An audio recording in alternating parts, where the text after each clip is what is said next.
La collectionneur, c'est une idée qui vient d'un échange entre Xavier et moi. Xavier, responsable et à l'origine de Coleka. Moi, juste un collectionneur lambda, mais qui apprécie beaucoup le site, les idées et qui a beaucoup trop de collections pour me dire qu'il fallait en faire une émission. Oui, quand Alex donc m'a contacté pour mettre en place cette émission, moi j'ai trouvé que c'était une excellente idée parce que nous sur Coleka.com on a une plateforme qui permet effectivement aux collectionneurs de suivre leur collection, mais ce dont on s'est rendu compte, c'est que les collectionneurs sont vraiment des gens passionnés qui ont vraiment envie de parler de leur collection, tout comme nous. On aimerait avoir le temps de le faire, et là le podcast que Alex a proposé, c'est vraiment l'occasion de mettre en lumière des gens qui sont passionnants et qui ont de très belles choses à raconter sur ce qu'ils collectionnent.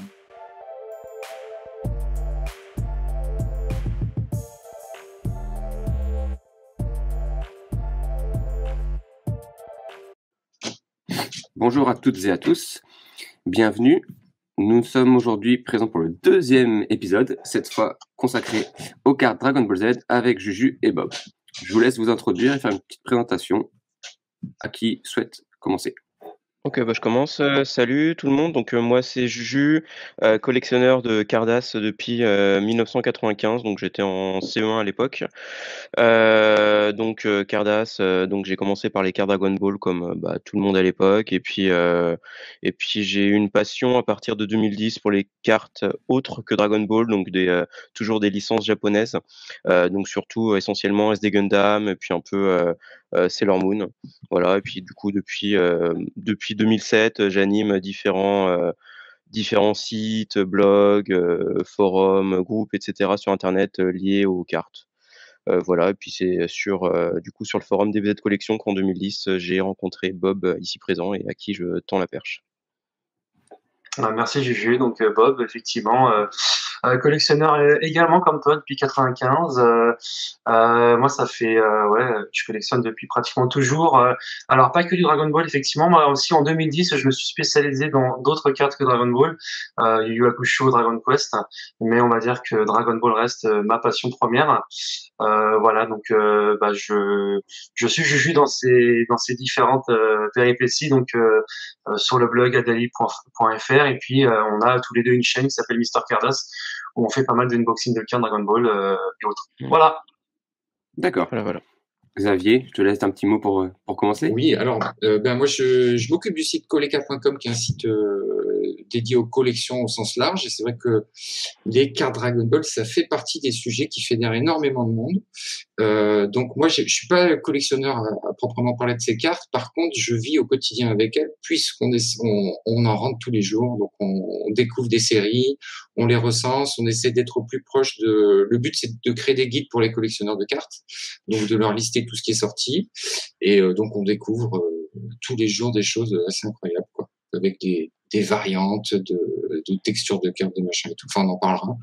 Mais c'est vrai que vu de l'extérieur, j'aime bien Dragon Ball, mais je suis pas collectionneur comme je vous l'ai dit. Mais vu de l'extérieur, c'est vrai que c'est assez extraordinaire. Donc j'ai hâte qu'on parle de tout ça.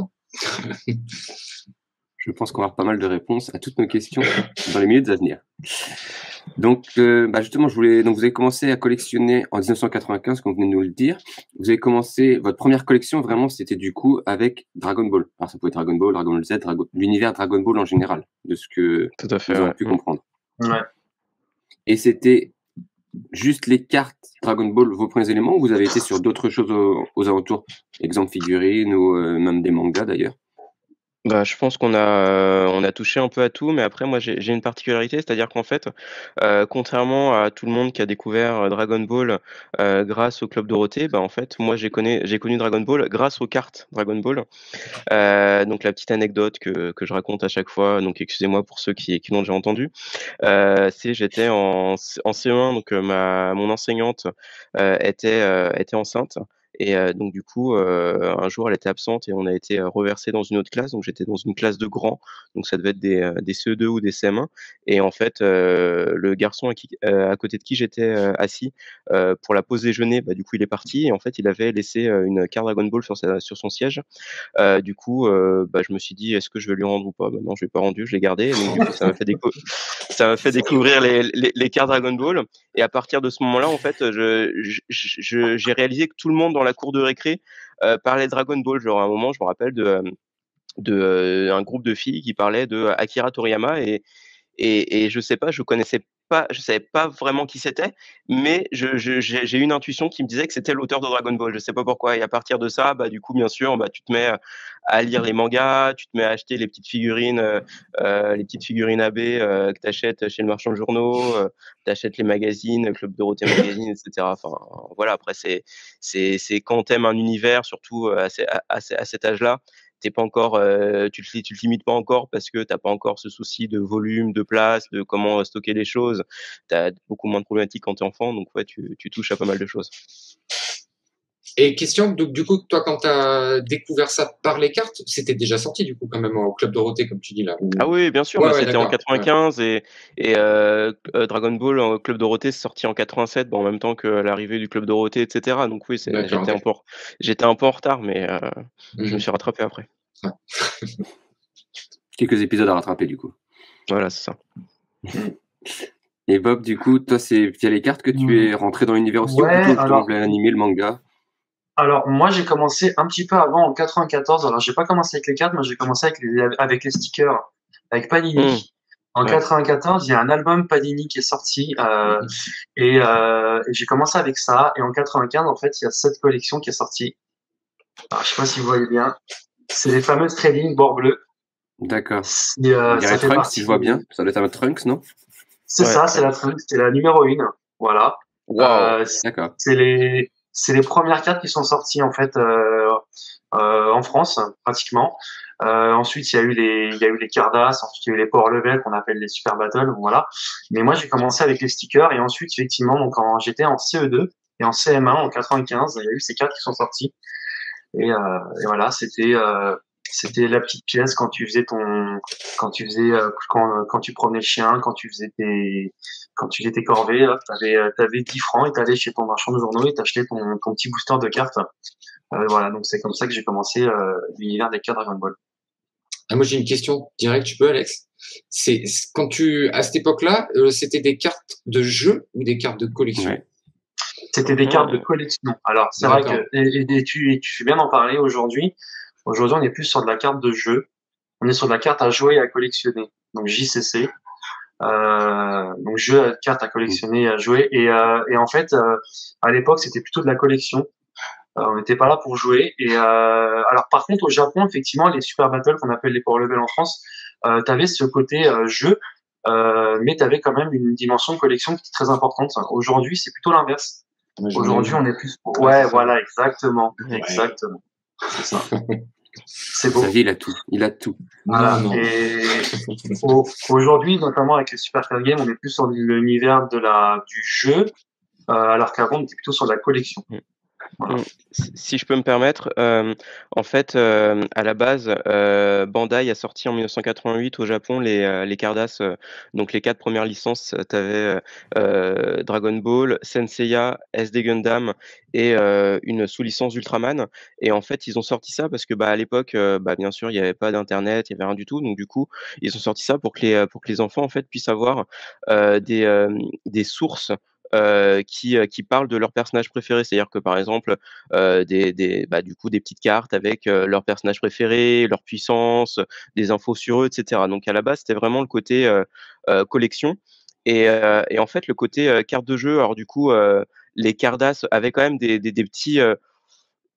En fait, on pouvait jouer un peu à la bataille. T'avais des puissances. Du coup, tu pouvais faire la carte qui était la plus puissante. Mais bon, c'était vraiment très limité. Et en fait, le côté vraiment carte de jeu tel qu'on les connaît aujourd'hui, c'est arrivé. Alors déjà, en fait, il y a eu dans les années 90 les cartes Magic, et ensuite les cartes Pokémon qui sont arrivées.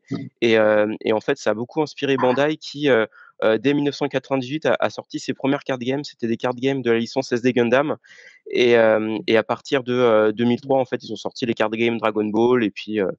Et puis après, voilà, ça fait vraiment le type de carte qu'on connaît aujourd'hui, qu'on peut acheter aujourd'hui dans les magasins de jouets. Donc c'est vraiment des cartes dérivées, en fait, vraiment inspirées de Pokémon et de Magic, mais à l'époque. Il y avait pas du tout ce côté jeu à part, bien sûr, le côté, les cartes que la carte que tu as montré Xavier, du coup, au Japon, s'appelle Super Battle, donc en fait, c'est pour faire une super bataille. D'accord. Donc du coup, celle qui a le chiffre le plus élevé, gagne et si le chiffre, c'est le même, du coup, tu regardes si le petit logo en bas à droite, il est bleu, puis après si les 2 ont le même truc, tu retournes et derrière tu as un autre, tu un nombre d'étoiles dans la boule. Enfin, c'est très limité, ça permet peut-être de jouer avec ses copains, mais c'était pas vraiment, ce qu'on connaît, aujourd'hui au niveau, stratégie, tournoi et cetera. Mais ça permettait aussi de faire rentrer les plus jeunes dans le système, parce que du coup, les règles étaient beaucoup plus simples, entre guillemets, qu'un TCG Oui, actuel ou bien un sûr, ouais. JCC. Bien sûr. Et vous qui êtes du coup issu d'un monde dans lequel il n'existait pas de jeu de cartes et que vous êtes vraiment parti sur une base de collection, est-ce que vous jouez aujourd'hui avec les cartes récentes de JCC ou pas? Moi, non. Non. Alors, moi, je joue, en fait, moi, à l'époque, dans les années 2000, je jouais à Magic. J'ai joué à Magic. Notamment, j'ai commencé, genre, je sais pas si vous connaissez les extensions, mais j'ai commencé avec Odyssey, moi. Ouais, Magic. très tôt. Ouais. C'est vrai, ouais. Et Magic, Carnage, Jugement, etc. Mais Dragon Ball, non, j'ai pas joué. Ok. Yu-Gi-Oh non plus, Pokémon non plus. En 2008 ou 2009, j'avais, parce que quand on achète des decks de démarrage, alors pour la collection, dedans il y a quand même le mode d'emploi, enfin les règles du jeu. J'avais commencé à les lire, mais j'ai pas tenu quoi. C'est vraiment pas pour moi, c'est pas pour moi. Alors j'ai fait la même chose que vous. Moi j'ai mon fils qui collectionne celles-là, là, les nouvelles, là, les Ouais, cartes. Les TBS. Voilà, Les Super Game. Et donc, pareil, règles du jeu, machin, on se penche dessus et je pense que c'est pas fait pour tout le monde, en fait. Hein. C'est vrai que c'est pas forcément simple. Alors, ceci dit, ces cartes-là, elles ont quand même un franc succès parce que Oui, les oui. Super Card Game, en fait, c'est un dérivé des Isekardas qui sont arrivés au Japon en 2015. Je sais pas si vous connaissez. Les Isekardas, il y avait une sorte de petite puce à l'intérieur de la carte qui te permettait avec une petite machine de pouvoir effectivement rentrer ta carte. Et en fait, donc les Super Card Games, ce sont des dérivés des Isekardas. Les Isekardas qui n'ont malheureusement pas marché au Japon en 2015.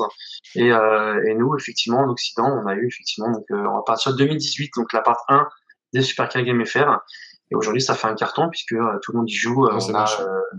Je crois qu'il y a plus de 12 ou 13 parts avec des extensions à côté. C'est la folie, quoi. Mais ces cartes dont tu parles avec les puces, pardon, justement, Ouais. elles ont entraîné aussi des jeux autres, puisque je me souviens, je crois que si je dis pas de bêtises, encore Super Dragon Ball Heroes et Dragon Ball Heroes, qui sont des séries animées basées sur ces jeux, ont quand même pas mal de popularité, parce qu'il y a des épisodes qui sortent encore tous les mois, si je me trompe pas. Ouais, Dragon Ball Heroes, en fait, c'est sorti un petit peu avant, en fait. C'est sorti en 2010. C'est sorti en 2010, exactement, la première série. Et aujourd'hui, il y a pléthore de parts.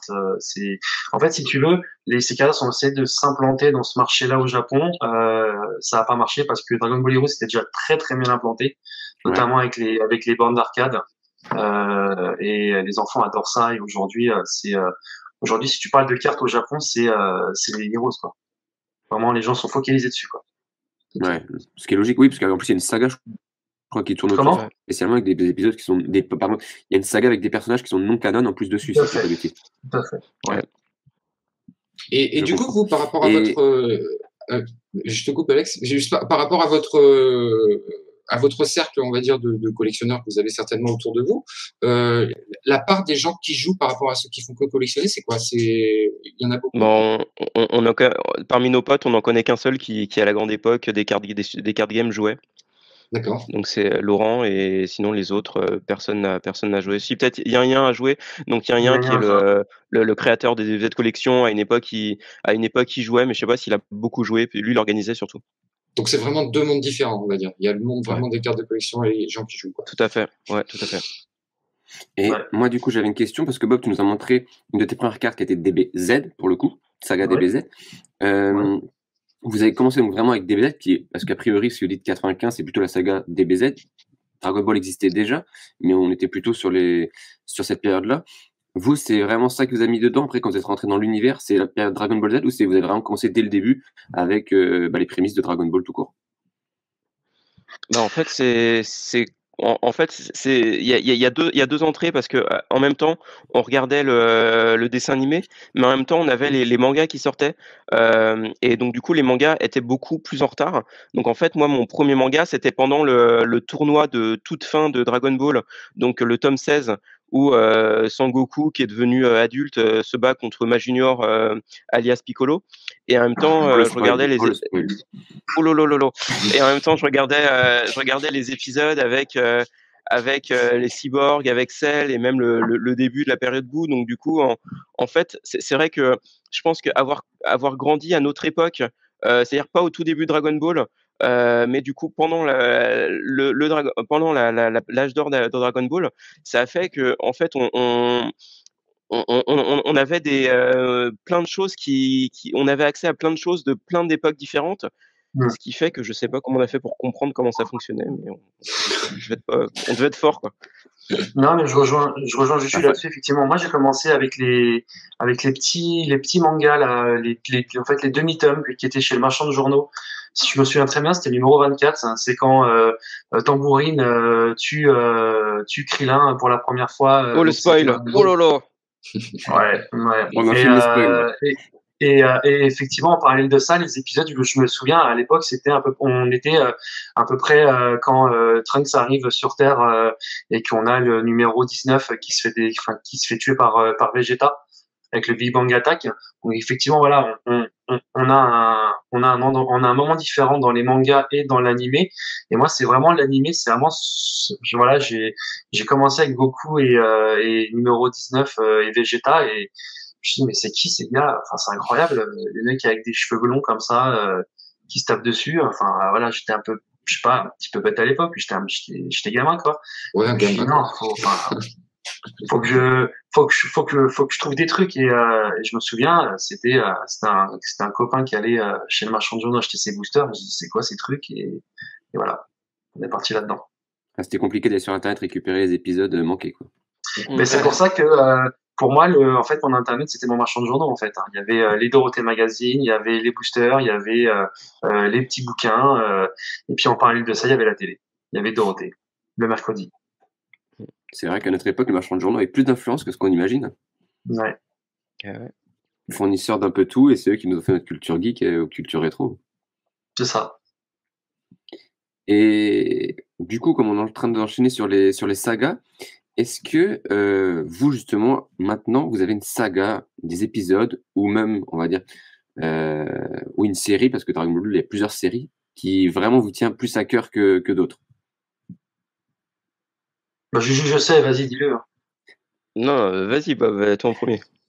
Moi, si tu veux, j'aimais beaucoup Dragon Ball Z à l'époque, notamment la période Cell, parce que justement, j'ai commencé avec les cyborgs, etc. Donc, j'aimais beaucoup.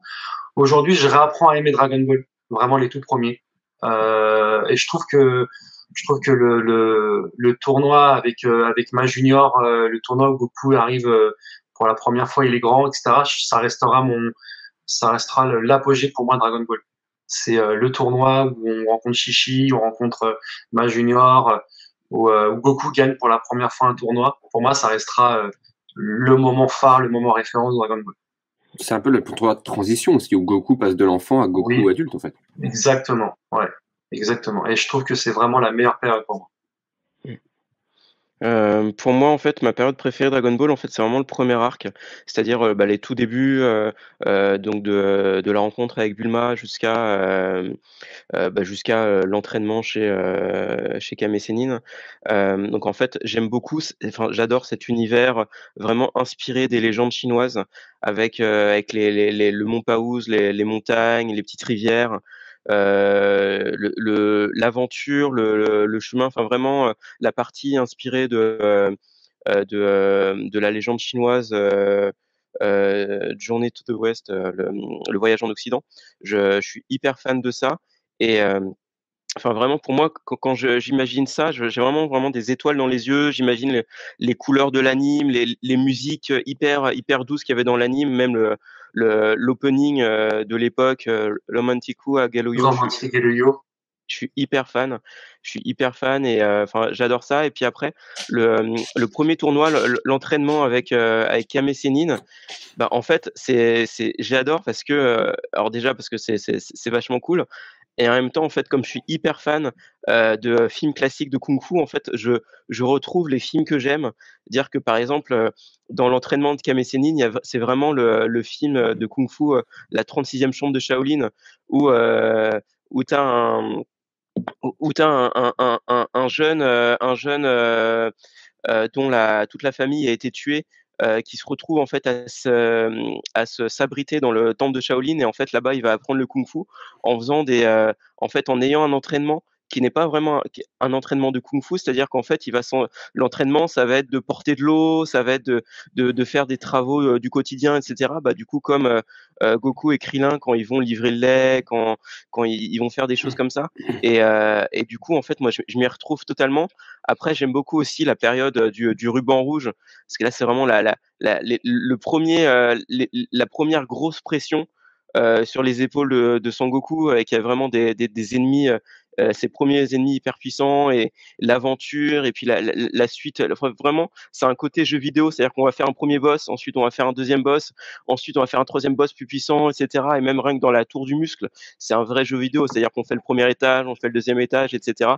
Moi, c'est vraiment ça que j'adore. Puis après, bon, j'ai aussi un gros faible pour la période avec Gotenks, avec Gohan quand il est. Donc, c'est vraiment beaucoup plus loin quand Gohan est au lycée et tout. J'aime beaucoup ça aussi, quoi. Saga Buu, en fait. Ouais, c'est ça, ouais. Exactement. Ok. Et du coup, si c'est. Je vais poser la question à quelqu'un qui est moins expert, mais Xavier, quelle est toi ta période préférée de Dragon Ball, de l'univers Dragon Ball? Je pense que ce que décrivait Juju, effectivement, c'est le plus attachant parce qu'il y a tout le départ, en fait, le démarrage. Moi, je l'ai vécu aussi. Je suis peut-être un peu plus vieux que vous, mais je l'ai vécu. Je devais avoir une dizaine d'années quand ça passait Club Dorothée et compagnie. Effectivement, tout le côté très traditionnel avec l'entraînement classique et puis l'univers vraiment imprimé autour de la culture asiatique, mélangé avec la technologie qui arrivait avec Bulma et compagnie, ça faisait un truc qui était complètement nouveau, quoi. Donc cette période-là, elle est super attachante. Et moi, concrètement, j'ai regardé. Je pense que j'ai pas vu GT en fait. Donc moi, en termes de culture, vraiment, je me suis arrêté à Z. Après, bon, je connais les personnages de la suite, mais j'ai jamais plongé dans le reste de l'histoire. Donc effectivement, tout le démarrage et c'est pour moi aussi c'est le plus intéressant. J'ai trouvé que ça pose les bases d'un truc extraordinaire. Qui existe encore de nos jours, quand même. Il faut le souligner. Ouais. Et qui inspire encore aussi beaucoup d'autres sagas, pour pas dire que c'est les bases de quasiment toutes les autres sagas. Du coup, par rapport à ces membres préférés que vous avez, est-ce que vous collectionnez des choses particulières sur cette saga-là, sur ces éléments-là, sur ces personnages-là, ou est-ce que vous arrivez à être détaché et à prendre d'autres choses pour compléter plutôt des sets, des collections, etc. Moi, je suis plutôt collectionner l'ensemble des sets, si tu veux. J'ai vraiment une collectionnité aiguë dans le sens où quand je commence quelque chose, j'aime le finir. Donc en fait, je collectionne tout ce qui a trait à la collection en fait. Donc je prends tout quoi. En carte, tu parles ou Ouais, non, en carte, en manga, en artbook, en shitajiki. Shitajiki, c'est des sets c'est des sortes de grands buvards, enfin pas des grands buvards, mais des dessous de main qu'on mettait à l'époque. C'est vraiment des grandes cartes. Je collectionne tout en fait. D'accord. Tout. Et c'est Voilà. enfin, dans la mesure où c'est numéroté, c'est vrai que si t'en manques un au milieu, c'est chiant, quoi. Alors, il y a certaines cartes qui piège. sont pas numérotées, que je collectionne quand même, qui sont assez embêtantes. C'est effectivement à voir, mais oui, je collectionne aussi. Ouais. Ouais, et pour moi, en fait, moi aussi, je collectionne tout. Alors à une époque, c'était il y a, enfin, vers 2008-2009, à l'époque, je collectionnais tout ce qui était gâchapon, pas les gâchapons simples, qui sont juste un personnage, mais vraiment les gâchapons Imagination et les gâchapons de Mega House, de l'éditeur Mega House, qui représentaient en fait des scènes. Donc tu avais Il y a un des scènes décor, de c'est ça, combat, derrière? ouais, avec un petit décor, Ouais. etc. Et en Ouais. fait, je m'étais fait toute une collection du coup de gâchapons vraiment période Dragon Ball. C'est-à-dire que parfois j'achetais des sets complets parce que c'était moins cher et que c'était plus facile à trouver. Mais avec dedans il y avait du Z, et du coup le Z je les montais pas, quoi. Donc j'étais vraiment à fond sur ça, alors qu'aujourd'hui en fait je m'en fiche un peu. sachant que même je suis hyper fan des Cardass Dragon Ball GT. Alors j'ai jamais regardé Dragon Ball GT. Je sais pas si je le regarderai un jour. Je sais pas, mais les Cardass GT sont magnifiques. Bob peut en attester. C'est limite les plus belles. Voilà, c'est comme ça. Mais il a raison. Enfin, c'est malheureusement. Enfin, malheureusement, je sais pas si malheureusement, mais paradoxalement, les cartes Dragon Ball GT sont pour moi font partie des plus belles cartes, notamment en Super Battle et en Cardass qu'on a aujourd'hui, quoi. C'est Parce que incroyable. vous considérez que au niveau de l'histoire de l'univers Dragon Ball, GT c'est une période de vache morte ou quoi, ou c'est Bah, Bob, tu l'as sûrement vu, donc tu peux peut-être mieux en parler que moi. c'est en dessous. Comment dire, ça démarre, ça a du mal à démarrer. GT, quand t'es à l'apogée de GT, c'est pas trop mal, et ça repart dans les travers sur la fin. Donc c'est compliqué. C'est en dents de scie. On n'a pas forcément cette régularité que tu peux avoir dans les épisodes Dragon Ball. Même si en Dragon Ball, tu as énormément de failers, énormément de HS qui viennent un petit peu découdre l'histoire. Mais GT, c'est une 60aine d'épisodes. T'en as peut-être une petite quinzaine de biens, quoi. Le reste, c'est pas fou, quoi. C'est pas fou. T'as pas envie de dire du mal, mais pas loin, quoi. C'est ça? Parce que j'aime bien faire Dragon Ball GT, mais l'anime est pas forcément super, quoi. Alors, et par contre, je donne un conseil à tous ceux qui vont regarder GT, ne regardez pas GT en français, regardez-le vraiment en VO, quoi. Non, en français, les voix, c'est impossible. C'est vraiment impossible. Ne vous faites pas de mal, vraiment. Mettez-le en VO, quoi. Voilà. Puis, moi, j'apprends avec GT. J'aime beaucoup GT. Je l'ai vu aussi. Je pense que j'ai vu quasiment tous les épisodes Dragon Ball Z et GT, et même Dragon Ball Hero, Super, pardon. Mais et Hero aussi d'ailleurs, je les ai vus. Mais par contre, GT, c'est aussi le truc, c'est que ça a été fait par les fans pour les fans. C'est vraiment pour continuer la saga Dragon Ball Z que ça a été fait, si je me trompe pas. Il y a une petite décorrélation avec le reste de l'univers. Je peux pas dire que ce soit fait par les fans parce qu'en fait ça a été fait directement à la fin de Dragon Ball Z. Donc en fait les fans étaient encore trop jeunes. Donc je pense que c'était vraiment pour surfer, c'est-à-dire qu'en fait Dragon Ball ça a explosé encore tous les records au Japon. Donc qu'est-ce qu'on va faire? On peut pas s'arrêter là. Bah zut, Toriyama en a marre, il arrête. Qu'est-ce qu'on fait? Bah du coup on va créer une série sans Toriyama. Donc Toriyama est peut-être à la base sur les designs, mais c'est tout. Mais bon c'est vrai qu'une série où on garde que Goku. Ils essayent de faire un rapprochement avec le début où il redevient enfant. Ok, ça peut être une bonne idée, mais on perd tous nos personnages. T'as Trunks qui devient totalement nul. T'as Gohan, du coup, qui est la suite de Gohan 2Z, qui devient qui devient un mec, enfin un prof quoi. Enfin c'est il y a Vegeta Moustache aussi. Ouais, voilà, Vegeta Moustache, il l'a pas gardé longtemps, quoi. Vu le tollé que ça a Cuir, fait, il a dû cuire aussi. Il l'a rasé vite. C'est vraiment cuir et moustache parce qu'il est habillé tout en cuir. Hein. C'est ça, avec les cheveux un peu courts et tout, pantalon moulant. Bon, il avait déjà pantalon moulant. Non, mais il y a effectivement d'autres trucs qui sont, je suis d'accord, qui sont pas, je l'appelle cohérents, mais à la limite, je préfère me regarder, moi, les films de Dragon Ball Z qui sont non canon, mais qui, je trouve, apportent beaucoup plus à l'histoire que Dragon Ball GT qui, en soi, va pas apporter tant que ça à l'histoire de base, quoi. Va pas étoffer plus les connaissances sur les personnages. Ah, si, il y a un personnage qui est étoffé, qui est très peu connu parce qu'elle est très jeune à l'époque, c'est Pan. Ouais. Pan. Bah, c'est le seul personnage. Videl et Gohan. Ouais, c'est le seul personnage qui est développé dans GT. C'est ça. Après GT, moi, ce que j'aime beaucoup, c'est la transformation de Goku, en fait. Le Super Saiyan 4, il y en a qui n'aiment pas. Moi, je trouve que c'est pas mal. Bah, le torse velu, c'est pas mal. C'est une bonne idée. Comment? Ouais. Torse velu, c'est pas mal. Hein. Ça change. Ouais. Et à l'image, pour ceux qui écoutent, ça ne rend pas compte, mais on est tous très. C'est pas l'inverse, c'est pas le corps velu et torse imberbe. Bah, il a pas mal de poils sur les épaules. Corps velu et torse imberbe, je crois. Je sais plus, mais je vois, enfin les épaules. Bah, oui, en fait, il est tout rouge et il a juste les pectoraux qui sont. C'est ça. On les voit bien, les pectoraux. Ouais, on les voit très bien. Ce qui est très étonnant d'ailleurs. Ouais. Mais du coup, vous avez une idée de pourquoi c'est GT qui semble être la plus belle collection de cartes, où ça semble tout à fait étonnant et jusqu'ici vous n'avez pas de réponse? La maturité. Ouais, c'est ça. Je pense que en fait, ils se sont fait la main sur les différentes collections entre 95 et 98, et en 98, il y a eu l'apogée avec les Tokubetsuda, les Cardass comment on appelle ça, j'ai vu la carte, enfin Ah, La collection. Complete Collection of Cardass Dragon Ball, un Voilà. truc comme ça. On appelle les Ouais. Tokugakudan en fait. Voilà. Voilà, en fait, ils se sont fait la main sur les cartes. Notamment, ils ont essayé des maquettes, ils ont essayé des types d'illustrations. Et pour moi, les GT, bah, c'est les dernières. Donc, en fait, c'est ce qui se fait de mieux, en fait. Voilà.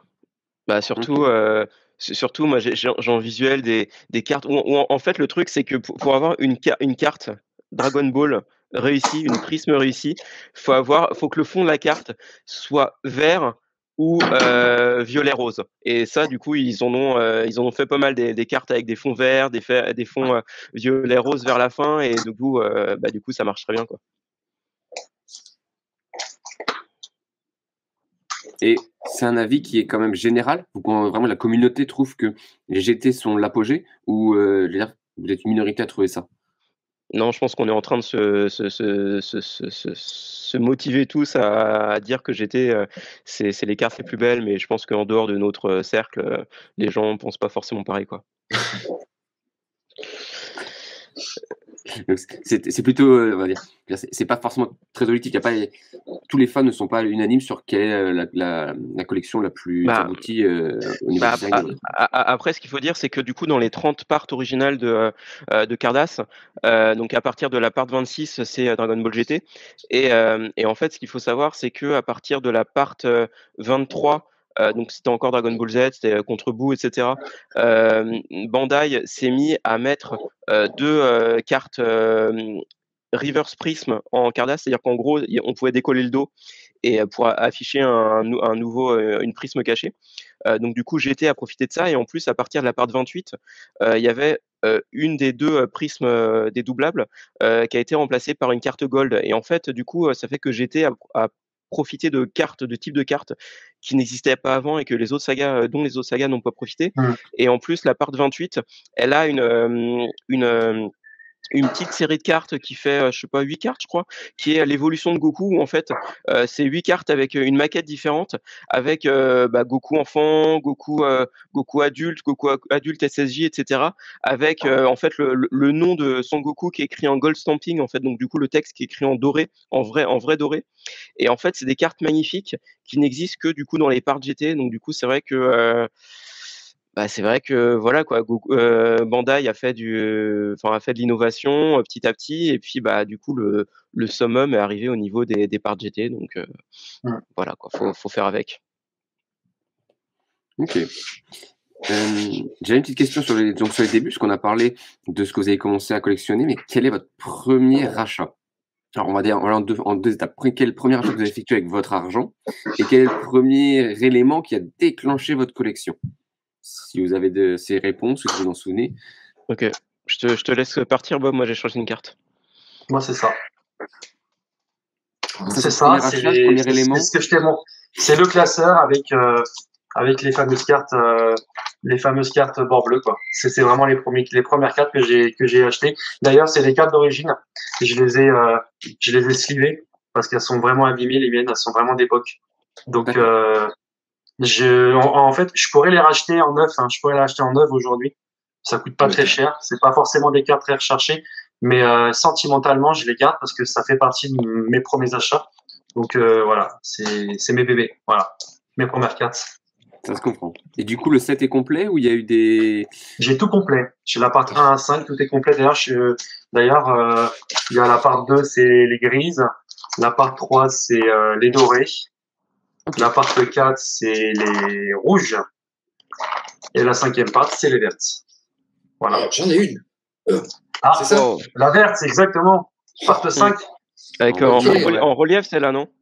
En relief, exactement. On voit pas. Alors, désolé pour les gens qui écoutent un podcast, on est en train de montrer quelques cartes. C'est beau. Voilà. Et pour moi, du coup, ma toute première carte, moi, c'était du coup la carte que j'avais récupérée sur la chaise du garçon qui était à côté de moi. Donc, c'est une Hero Collection Part 2, toute moche, avec Videl dessus. Enfin, une carte qui n'a aucun intérêt. Mais du coup, c'est ma toute première. Et la toute première que j'ai achetée, du coup, encore une fois, c'est une anecdote que j'aime bien raconter. Donc, à l'époque, en bas de chez moi, dans le Vidéo Futur, en fait, à l'époque, Vidéo Futur, ils avaient des distributeurs de cartes et ils avaient des classeurs à l'intérieur. Puis derrière la caisse, ils avaient les posters de cartes, etc. Enfin, c'était vraiment Enfin, c'était vraiment un super endroit, quoi.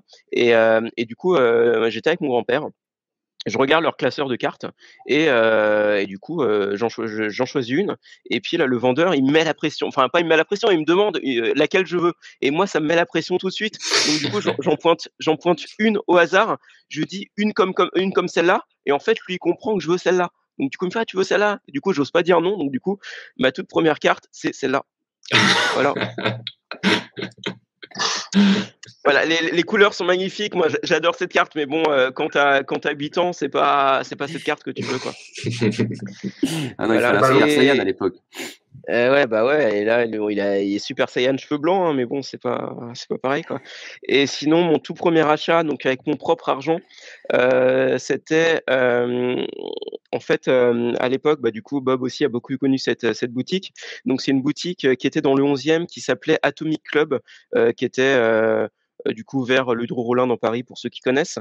Donc le patron qui est Gérard, donc qu'on a bien connu avec Bob. Ouais. En fait, lui, il avait une boutique incroyable qui ensuite, donc à l'époque, elle s'appelait Atomic Club. Donc ça, moi, c'était vers 2005, au moment où j'ai repris les cartes, en fait. Donc la boutique s'appelait Atomic Club. Ensuite, elle est devenue Manga Toys, Manga Store. Manga Store. Manga Elle est Toys. devenue Non, Manga Toys, c'était l'autre, rue Keller. Et Oui, celle-là, t'as c'était raison, Manga Store. Manga Shop. Shop.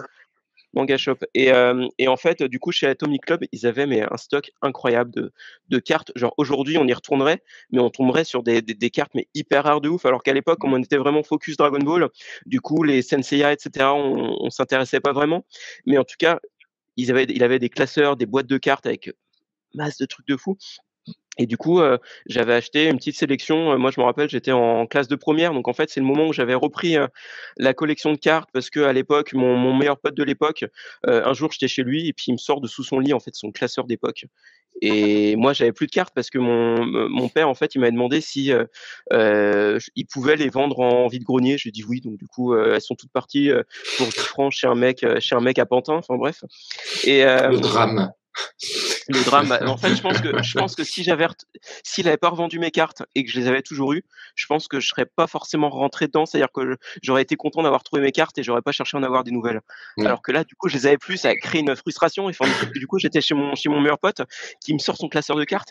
Et là, du coup, je retrouve tout. C'est-à-dire que je fais, ah, là, c'est une fausse. Là, t'as une brillante cachée et tout. Là, c'est telle collection et tout. Enfin, tout revient d'un coup. Et du coup, bah, là, il m'en faut. Et donc, du coup, je trouve cette boutique. Je sais pas comment j'ai retrouvé cette boutique. Et du coup, j'étais avec un autre pote, on allait voir au ciné Bob l'éponge le film, le premier. Et juste avant, en fait, je l'emmène dans cette boutique. Et là, du coup, j'avais un peu d'argent, donc j'achète des cartes, pas au hasard, vraiment comme à l'époque, j'avais pas grand-chose, des cartes que je trouve sympas, des Super Battle, des Cardass, quelques PP et tout. Voilà, donc mes premières cartes que j'ai achetées avec mon propre argent, bah, du coup, c'était à 17 ans, en 2005, quoi. À la sortie de Bob l'éponge. Ou avant Bob À la l'éponge. sortie de Bob l'éponge le film, voilà. Il y a parallèle, oui, parce que c'est vrai qu'on parlait tout à l'heure des marchands de journaux, mais il faut effectivement aussi expliquer que les cartes Dragon Ball ne se sont pas sorties que chez le marchand de journaux. Il y avait effectivement des boutiques d'import à l'époque. Et eux, en fait, étaient vraiment en avance sur nous parce que du coup, on avait la possibilité d'acheter des cartes japonaises, notamment les PP cards, qui Oui, n'étaient pas. Comment? C'est ce que j'allais vous poser comme question parce que Ouais. forcément, ce qui était distribué en kiosque et le marchand de journaux, c'était des cartes françaises. C'est ça. Et si j'imagine que, alors, il faudra peut-être vous nous en parler un petit peu par rapport à vos collections. Le rapport entre les cartes françaises et les cartes japonaises, qu'est-ce qui a le plus de valeur à vos yeux, pourquoi, etc. Mais c'était difficile. Nous, on galère déjà en tant que recenseur de cartes à trouver. Alors ça, ok, c'est sorti en japonais, mais est-ce que c'est sorti en français? Comment ça s'est passé ce découpage en fait historiquement par rapport aux sorties japonaises et françaises? C'est compliqué, non? Non, tu veux y aller? Ok, bah, j'y vais. Donc Au en fait, charbon. donc comme a dit Bob, en fait lui ses premières cartes c'était les cartes Panini. Donc en fait les toutes premières cartes à être arrivées en France. Il y a 2 types de collections. Il y a les cartes par l'éditeur japonais Hamada, donc les Hero Collection, c'est des cartes en booster. Alors à l'époque, c'était révolutionnaire au Japon parce que au Japon, ils avaient soit les distributeurs en machine, soit les pool packs qui étaient des sachets qu'on tirait, donc c'est des packs qu'on poule, qu'on tire. Et donc du coup, parce que Amada, ils n'avaient pas l'argent de Bandai, donc ils pouvaient pas créer des distributeurs. Mais du coup, Amada, ils ont sorti en 94 la collection Hero Collection, qui en fait était des cartes en booster. Ils ont sorti aussi une autre collection qui s'appelle Trading Collection. Donc c'est vraiment des cartes format trading card, donc un peu bord carré, donc qui à l'époque aussi était révolutionnaire au Japon. Mais en fait, ces cartes qui sont sorties en booster, elles étaient surtout destinées à l'export en fait, parce que le booster, comme ça fonctionne aux États-Unis, en Europe, etc. En fait, ces cartes elles sont sorties surtout à l'étranger. Et en fait, c'est pour ça que c'est assez rigolo quand aujourd'hui on va sur les sites de vente japonais. En fait, des cartes Hero Collection Dragon Ball sont vendues hyper cher, même d'autres licences, mais Dragon Ball sont vendues hyper cher, alors qu'en France, on en trouve peut-être un peu moins aujourd'hui, mais on en trouvait à une époque sur eBay pour des prix dérisoires, parce que on a été inondé en France, alors qu'au Japon, c'était hyper rare parce que c'était pas fait pour être sorti là-bas. Donc ça, c'est l'une des collections, des types de collections sorties. Je te coupe. Dis-moi. Quand tu dis elles sont sorties en France et qu'on a été arrosé, elles sont sorties en français ou en japonais? Non, en japonais. Elles sont sorties en japonais, mais elles étaient faites pour l'export. Et il y a un autre type de cartes. En fait, du coup, il y a les Cardass de Bandai, donc toutes les collections de Cardass, donc que ce soit du coup les Cardass de base, les Super Battle, les Super Barcode Wars, Visual Adventure, etc. Ces cartes-là, donc du coup, il y a les versions japonaises, mais il y a les versions made in HK, donc fabriquées à Hong Kong. Donc elles étaient faites pour le marché local de Hong Kong, mais elles étaient faites aussi pour l'export dans le monde entier. Et en fait, donc du coup, les premières cartes qu'on a eues, en plus des cartes d'Amada, je crois même avant les cartes d'Amada, en fait, les premières qu'on a eues en France, du coup, c'était des Cardass donc japonaises, mais fabriquées à Hong Kong, donc qui étaient totalement officielles, mais fabriquées à Hong Kong, qui étaient faites pour l'export, parce qu'au Japon, il y a toujours eu ce côté, en fait, on a peur de l'étranger, donc du coup, aujourd'hui encore, on achète des trucs au Japon, il y a écrit Only for sale in Japan. À l'époque, c'était déjà le cas et même beaucoup plus. Et donc du coup, comme Bandai a vu que les cartes fonctionnaient que Dragon Ball fonctionnait très bien à l'étranger, du coup, ils ont fait les cartes produites à Hong Kong pour la diffusion à l'étranger, dont la France et bien sûr Hong Kong parce que c'était fait là-bas. Ce qu'il faut savoir, c'est que en France, Hong Kong est le premier pays du coup à avoir des cartes Dragon Ball. Ensuite, en Europe, la France n'a pas été le premier pays. Il y a eu des cartes Dragon Ball en 1993 en Espagne, du coup, avec des textes en espagnol, des cardas espagnols, qui correspondent en fait à la troisième part des cartes Dragon Ball, donc la toute première part Z. Et en fait, en France, il faut attendre fin 95 pour avoir les premières cardas françaises, donc traduites en France. Donc du coup, à l'époque, elles étaient distribué par Upper Deck. Donc il y avait Upper Deck, donc du coup connu pour les cartes de basket, qui s'occupait de la distribution en France. Et puis il y avait dans le 95 les bureaux de Bandai France, du coup qui géraient ça. Et en fait les cartes, elles étaient distribuées par Upper Deck, qui eux étaient à Sophia Antipolis, à côté d'Antibes. Voilà pour voilà pour l'histoire des cartes Dragon Ball en France. Et en fait, du coup, en France, on a eu 8, si je dis pas de bêtises, 8 ou 9 parts Dragon Ball Cardass, donc du coup de la part l'équivalent de la part 16 à part 26 en Cardass. Et en Super Battle, donc traduite en grand combat en fait, qui est vraiment la traduction littérale, on a eu des parts 12 à 19. Donc du coup, on a eu quand même pas mal de cartes traduites en français. Et sinon, pour le reste, 11 parts Cardass et 8 parts Super Battle. Voilà. Et donc du coup, pour le reste, du coup, il n'y a pas eu de traduction en français. Enfin, sinon, il faudra attendre 2006 avec les card games. Et les Power Level, donc les Super Battle, là, Ouais. Qui c'est ça? C'est toujours, c'est pareil que. C'est Upper Deck qui distribuait aussi. Enfin, du coup, c'était fabriqué. En fait, il y a plusieurs. Il y a plusieurs sources. Il y en a qui étaient fabriquées. Je crois qu'il y en a qui étaient fabriquées en Chine. Il y en a qui étaient fabriquées. Je me demande s'il n'y en a pas qui étaient fabriquées aussi en Espagne. Enfin, tu me corrigeras, Bob, peut-être. Il n'y en avait aucune qui était fabriquée en France. Et t'en as qui étaient fabriquées au Japon, en fait. C'était assez bizarre parce que du coup, en fait, c'est vrai qu'on voit la qualité des Cardass et la qualité des Cardass Le Grand Combat n'est pas la même, parce que les Cardass Le Grand Combat ont beaucoup mieux survécu autant que les Cardass que les Cardass simples version française, parce que du coup en fait on a les prismes Cardass françaises en fait qui ont tendance à se décolorer. Même il y a la couche prisme qui a tendance à faire des bulles, même à se décoller un peu. Je vais montrer, j'en ai une. Vas-y. Si vous voyez bien. Là on voit pas, vas-y, ouais. Voilà, là c'est totalement décoloré. Je vais montrer, en fait, on voit les bulles. Regardez les points sur la carte. Alors c'est un peu flou. Ah oui, je vois totalement, ouais. Sur la peau, on voit les points. On voit les points qui sont vraiment. On dirait la carte m'imagine très mal. Voilà. Alors que les Cardass Le Grand Combat, elles ont bien survécu autant, donc en fait, elles n'ont pas été fabriquées au même endroit. Et en plus, les Cardass Le Grand Combat sont vraiment un carton bien plus épais, même plus épais que les japonaises aussi. Enfin, c'est pour ça, on ne sait pas trop comment ils sont organisés. En fait, on n'a jamais réussi à trouver un contact chez Bandai qui a pu répondre à nos questions. En fait, du coup, je sais pas trop comment ils sont organisés, où sont passés les gens, mais en tout cas, ouais, il y a différents types de fabrication, différents niveaux de qualité, mais en tout cas, voilà, c'est ça qui est sorti en France à l'époque. Et vous avez fait quoi? Japonais du coup ou français dans vos collections perso? Moi à l'époque j'étais 100% à l'époque j'étais 100% Japon. Déjà moi à l'époque j'étais que grand combat, c'est-à-dire que pour moi tout ce qui était pas grand combat c'était pas intéressant, c'est-à-dire que quand j'achetais d'autres cartes, des Panini, des cartes Hamada, Hero Collection, etc. pour moi c'était uniquement pour l'échange, mais j'étais 100% grand combat, donc du coup française. Et aujourd'hui en fait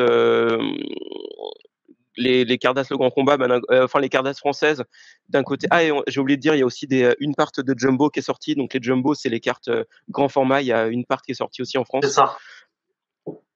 Et du coup, voilà, c'est ça. Donc du coup, on était à 20 parts sorties en français, sachant qu'il y a 30 parts Cardass japonaises d'époque, plus les complete box qui sont sortis Dragon Ball Super, qui nous ont apporté 8 parts, plus 2 parts Broly, plus les 20 parts Super Battle, etc. Donc vraiment, à moins d'être spécialisé cartes françaises, les cartes françaises, un collectionneur qui fait un peu tout, c'est vraiment une minorité dans sa collection.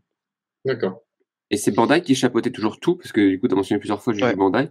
C'est toujours eux, comme ils ont les droits d'image, c'est toujours eux quand même qui décidaient un peu qui distribuaient d'image ou de réalisation, ça dépendait. Au Japon, je sais pas comment ça faisait, parce que au Japon, il y a eu en fait une multiplicité d'éditeurs. Il y a eu Hamada, il y a eu Nagasakiya, il y a eu Yamakatsu, il y a eu plein d'éditeurs différents qui ont sorti des trucs. Donc je pense que là, ça se faisait directement en lien avec la Toei, mais tout ce qui est sorti en fait à l'étranger, édité à l'étranger, c'est sûr que c'était Bandai. C'est-à-dire que, pour l'anecdote, en 2009 ou 2010, il y a eu une collection d'Hamada, enfin à l'époque qui est devenue N-Sky, c'est-à-dire que Hamada au milieu des années 2000 c'est renommé en N-Sky au Japon, et en fait ils avaient une collection qui était les skill cards qui sont sortis en français, qui ont été traduits en français, sauf qu'en français du coup ça a été édité par Bandai. Donc du coup c'est assez rigolo de voir une collection de on va dire le rival historique de Bandai au Japon, édité par Bandai en France. Donc ouais, je pense que de toute façon en France on est obligé de passer par Bandai, même si Panini a des passe droits, parce que c'est Panini. Et on a été moins bien lotis sur cette collection d'ailleurs, puisque en fait on n'a pas eu les droits, nous en tout cas en France, d'avoir les cartes tirées des films. Ouais. C'est-à-dire qu'au Japon, les cartes, il y avait les illustrations des personnages des films, Kula, Broly, Bojack, etc. Nous en France, les skill cards, on n'y a pas eu le droit. Ouais, voilà. Pareil pour les JCC, pour les cartes game françaises, il n'y avait pas toutes les cartes venues des films. En fait, comme ça doit être des droits différents, tout ce qui est tiré de l'anime et tout ce qui est tiré du film, des films, du coup, en France, on a eu des collections tronquées à partir des années 2000. Ce qui est dommage. Les films sont vraiment sous-cotés, j'ai l'impression. et question collection, par rapport au marché des cartes françaises, est-ce qu'il y a justement, est-ce que ça intéresse par exemple le marché japonais pour le côté exotique ou pas? Non, j'ai une question. Je te laisse répondre, Bob. Est-ce que c'est une énigme? Est-ce que c'est Non, mais je pense que je pense qu'il y a certains collectionneurs effectivement à Hong Kong ou au Japon qui peuvent effectivement récupérer des collections françaises, mais ça reste une minorité. C'est une minorité. En fait, Ce qu'il faut savoir, c'est qu'en France, on a eu des cartes inédites par rapport, aux japonaises. C'est-à-dire qu'on a eu les cartes, hors série et les cartes spéciales flash. Donc les cartes spéciales flash, c'est des cartes, gold, un peu comme celles qu'on a eues au Japon dans les Cardass, GT par 28, 29, 30. Donc c'est des cartes gold un peu en relief, et on a eu des Oui. hors série, en fait, et ces 2 types de cartes étaient, totalement inédites, en dehors de la France. Ce qui fait, voilà, Bob sort sa hors-série, la plus rare des hors-séries, donc la part 3. Et en fait, du coup, là, il y a les gros collectionneurs au Japon et à Hong Kong qui, en fait, eux, ils ont ils ont tout fini. Ils ont tout fini, donc du coup, ils sont un peu Bah chiés. oui. Et du coup, bah, quand ils ont appris qu'il y avait ces cartes-là qui étaient sorties en France, bah, du coup, il leur fallait. Et en fait, ce qu'il faut savoir, c'est qu'il y a du coup, déjà qu'elles sont hyper difficiles à trouver en France. On en trouvait parfois un peu en vide-grenier et tout. Bon, aujourd'hui, c'est fini, quoi. Mais du coup, il y a des collectionneurs français, enfin, je sais pas si on peut appeler ça vraiment des collectionneurs, qui du coup les achetaient en France pas cher pour les revendre hors de prix au Japon et se faire une marge de malade. Voilà. Et donc du coup, c'est nous, on est vraiment du genre à faire, venir des cartes japonaises en France, mais il y en a qui ont fait sortir les cartes françaises, au Japon, et du coup, Ouais, il y a un côté exotique, quoi. Ça fait un truc mmh, complémentaire, effectivement, quand tu as déjà ouais. En sachant, en sachant japonais. également que les invendus de Super Battle que tu as tout à l'heure, qui nous a montré Xavier, Ouais, les invendus Super Battle ont fini dans les pays de l'Est, notamment en Ouais, Hongrie. c'est ça. d'accord. En Ouais, En français? fait, on a ouais. ouais, les C'est-à-dire Français, en qu'ils fait, ont eu, en Ouais. fait, ils ont eu les cartes, les Super Battle, en fait, Dragon Ball, en version FR en Hongrie. Et Voilà. du coup, voilà. Il y a les beaucoup de, Hongrois parlent il y super a- bien français. ouais, exactement. Mais Il y a C'est beaucoup, terrible. exactement, ouais. parce Il y a beaucoup de qu'en fait, collectionneurs et tout, hongrois qui mettent en vente justement des cartes FR. ouais. C'est marrant. Terrible, Ouais, d'accord. parce qu'en fait, Bandai, ils laissaient pas, après je sais pas comment ça fonctionne, le business des marchands de journaux et cetera, mais en tout cas Bandai récupérait les invendus. Et du coup les invendus, en fait, ils les ont, envoyés en Europe de l'Est, Hongrie, Pologne. Et en fait ça, on l'a appris sur le tard, on l'a appris, en vraiment en 2010, quand on s'est mis à rechercher, en fait quand on a créé notre petit groupe de personnes qui se rencontraient, IRL et cetera. Donc du coup on s'est mis à enquêter, on est allé, chez plein de marchands de journaux et cetera. Et en fait, on avait quand même réussi à contacter Bandai, et la seule info qu'on a eue, c'est qu'en fait, toutes ces cartes étaient parties, en Europe de l'Est. Et c'est pour ça que parfois sur les groupes français, même à l'époque sur les forums, on a des collectionneurs, hongrois qui ont des belles collections de cartes françaises et qui du coup sont là, et du coup, c'est assez rigolo de voir ça, quoi. Ouais, ils ont dû les toper pas cher en plus à l'époque. Enfin, j'imagine, parce que Bah ouais, dans une langue bah ouais, étrangère, ouais, ouais, un c'est produit pour les stockage. enfants, ouais, ouais. Mmh. Ouais, c'est rigolo. Et est-ce que du coup, pour notre collection, comme Bob nous disait qu'il voulait absolument à chaque fois finir ses sets, est-ce que vous définissez quand même des budgets, ou c'est vraiment, allez, on finit ce mois-ci, on verra le mois prochain si on mange que des pâtes, c'est pas grave. Bah alors moi j'ai cette chance du coup de vraiment d'avoir un compte, différent pour tout ce qui est les dépenses, bouffe, loyer et cetera, factures et cetera, et le reste où c'est que, je fais ce que je veux avec. Donc du coup, tant que j'ai de l'argent sur mon compte, bah, du coup, ça peut potentiellement partir à un moment. Donc du coup, j'ai pas de budget max. Après ce qu'il faut savoir, c'est que quand même, heu donc, comme j'ai dit, à partir de 2010, je me suis intéressé aux licences autres que Dragon Ball. Alors déjà à l'époque, les full sets de Cardass Dragon Ball, il y avait des vendeurs hongkongais qui avaient récupéré pas mal de stocks au Japon, qui les vendaient sur eBay, et pour, 10 €, tu pouvais te faire un full set d'une part, qui aujourd'hui, ben, en vaut, au moins 10 fois plus, quoi. Enfin, du coup, c'est incroyable à l'époque. Du coup, à l'époque, j'étais étudiant, j'avais pas de fric, mais j'ai réussi à me faire une collection de malade. Mais en même temps, du coup, je parle des cartes, autres que, Dragon Ball, parce qu'en fait, bah, du coup, petit à petit, il y a plein de gens qui se sont réintéressés aux cartes Dragon Ball, qui ont retrouvé, dans leurs affaires d'enfants, chez leurs parents, dans le grenier, dans la cave, leurs cartes d'enfance, et du coup, qui se sont réintéressés aux cartes. Donc du coup, ça fait que le stock de cartes disponibles, petit à petit diminue. Enfin, après, c'est pour toutes les collections, c'est pareil.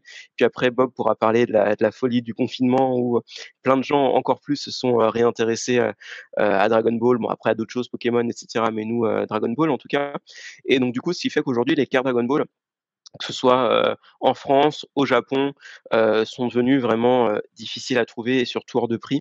Après ce qu'il faut savoir, c'est que, quand j'achète au Japon, en fait, j'ai tendance à dépenser plus cher que quand j'achète en France. C'est-à-dire que par exemple, je vois au Japon une carte que j'ai pas, 1000 yens, je dis ah 1000 yens, ça va, c'est que 1000 yens, j'achète. 1000 yens, c'est quoi? C'est 8,50 €.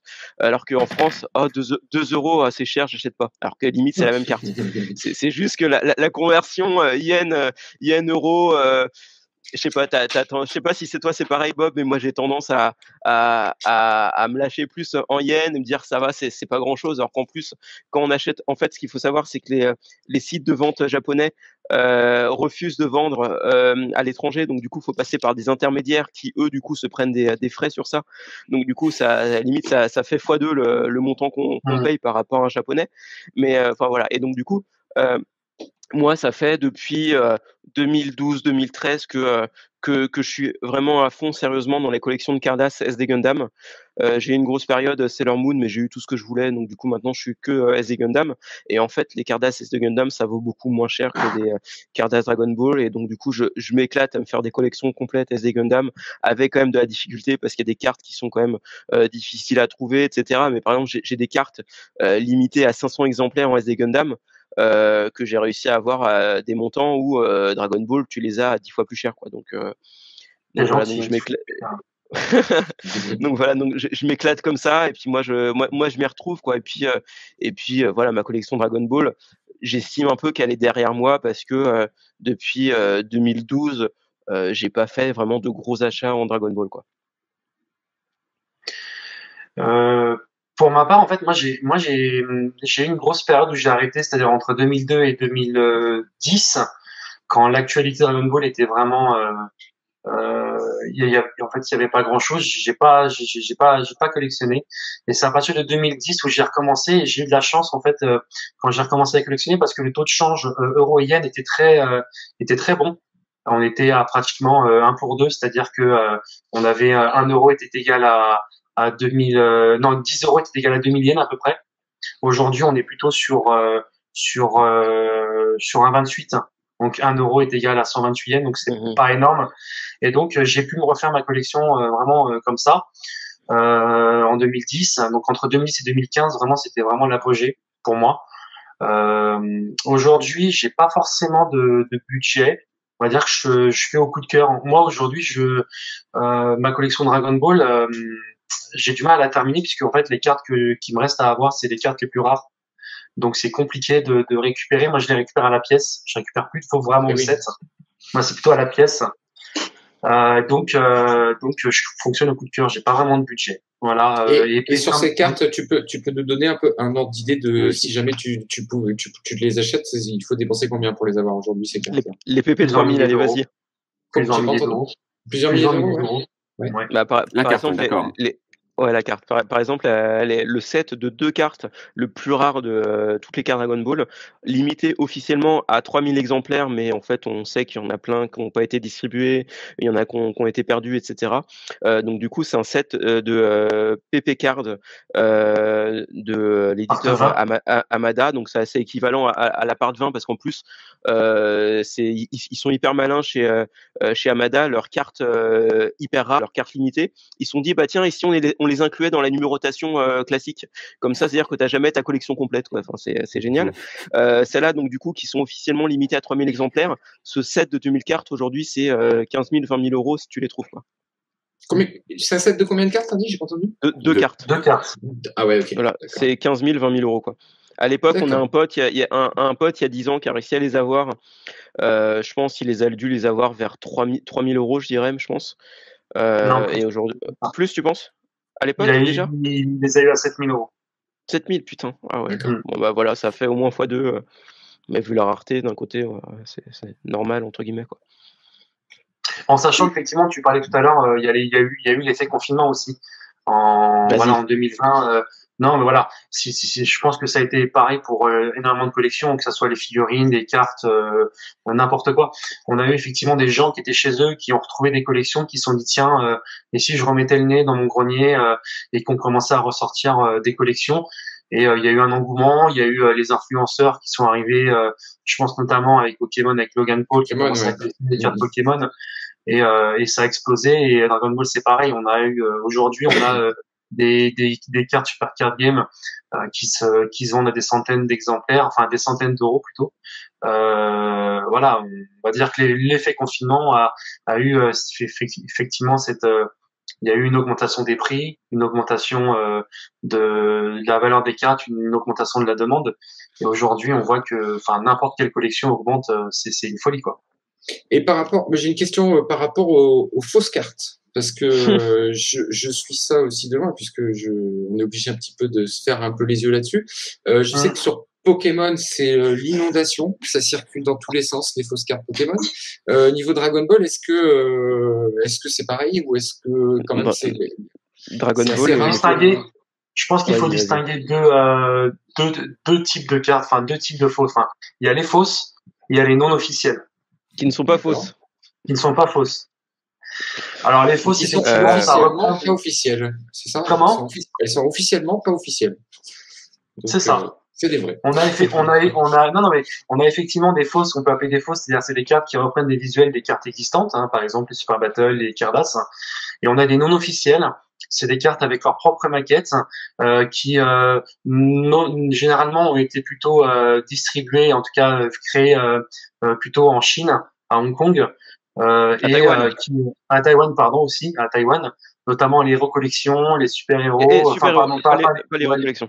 Les Adali, les super-héros. Ce sont des cartes non officielles, c'est-à-dire c'est des cartes qui n'ont pas eu l'autorisation d'être créées, mais qui ont une, voilà. Je sais pas si on voit bien. Ça c'est une Adali, donc ça ressemble à une Cardass. Sauf qu'en fait, c'est un visuel qui n'existe pas en Cardass. Du coup, c'est un éditeur taïwanais qui s'appelle Bibi Toys, qui sortait pas mal de cartes à l'époque. Il a sorti cette collection Adali, donc Adali pour la petite histoire, comme c'est un éditeur comme à Taïwan, en fait, il y a une grosse culture de baseball. Adali, c'est un terme lié au baseball du genre bon coup ou je sais pas quoi. Et du coup, ça c'est une Adali, ça ressemble à une Cardass, sauf que du coup, c'est une carte qui n'existe pas en Cardass, le visuel n'existe pas en Cardass. Du coup, c'est une carte inédite. C'est une non officielle, mais d'un côté une non officielle qui reprend une maquette officielle, donc c'est un peu entre les deux. Mais ensuite, je pense qu'ils ont eu des démêlés avec Bandai. Et les dos de cartes, c'est les mêmes? Le dos de la carte, c'est copié complet. Ouais, c'est copié complet. Je te montre. Hop. Ah oui. C'est copié. Alors hop, c'est copié complet, sauf que là, il y a pas écrit Bandai en bas. Il y a tous les copyrights, alors qu'ils n'ont pas de copyright, parce que c'est pas officiel. Il y a juste écrit Made in Japan, alors que c'est pas Made in Japan, mais bon, voilà quoi. C'est comme ça. Et en fait, ils n'ont pas osé Bandai quand même. Voilà, mais je pense qu'ils ont eu des démêlés avec Bandai. C'est pour ça que juste après, en fait, leur collection, un moment, en fait, elle change de maquette et de numérotation, et elle devient les super-héros. Et ça, c'est une maquette totalement officielle. Donc c'est la suite des Adali. Donc en gros, c'est la suite de l'histoire de Dragon Ball Z période Boo, où à un moment ça s'arrête à la rencontre avec Boo dans Adali, puis la suite c'est du coup les super héros. Donc c'est cette maquette. Moi c'est vraiment historiquement ma collection préférée. C'est-à-dire qu'en 2007 j'étais obsédé par cette collection et personne ne connaissait. J'avais créé un site aujourd'hui et puis petit à petit je me suis fait dépasser par tout le monde qui avait plus de moyens que moi pour acheter ces cartes. Mais en tout cas je me suis fait quand même une petite collection sympa. Et puis voilà, donc ça c'est les super-héros, donc ça c'est du non officiel, mais vraiment qualité top quali quoi. Aujourd'hui, pour parler des fausses cartes, je pense qu'on est on n'est pas sur de la contrefaçon, on est plutôt sur je pense en Dragon Ball, on est plutôt sur de la fan card. Ouais, ah oui, oh là là, quelle horreur. Contrefaçon, tu veux dire, il y en a pas beaucoup? Les contrefaçons, il n'y en a pas beaucoup qui circulent? Non. En fait, les contrefaçons Dragon Ball, ça date des années 90. C'est que ça, les fausses cartes. Il n'y a pas eu de fausses cartes de collection actuelle, ou peut-être qu'il y en a eu, mais bon, moi, j'en limite jamais vu circuler. Mais aujourd'hui, en fait, voilà, ça fait 5 ans qu'il y a plein de mecs qui s'amusent à créer de leur côté des cartes. C'est des fan cards, donc ça, il n'y a aucun souci, ils s'éclatent, etc. Sauf qu'il y en a qui créent des fan cartes, mais en reproduisant des vraies cartes. Et du coup, bien sûr, ils vont aller prendre les cartes les plus rares et créer des fausses versions, des versions fans, entre guillemets, des vraies cartes, sauf qu'ils vont vendre ça en précisant uniquement en minuscule dans la description de l'annonce eBay que c'est une fan card, quoi.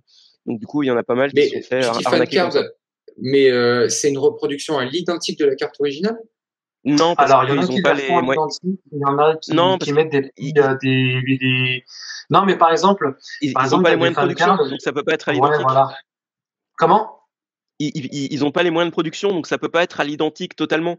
C'est Alors, juste visuellement, ça ressemble, quoi. T'as certains Asiatiques qui poussent le vice et que la carte soit pratiquement la même.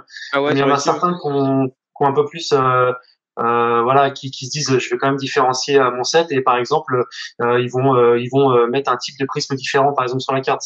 Ah oui, d'accord. Donc, ça veut dire quelqu'un qui n'a pas l'œil quand même super exercé, qui ressort son carton du grenier, il peut tomber sur un lot de faux et il sait pas trop quoi.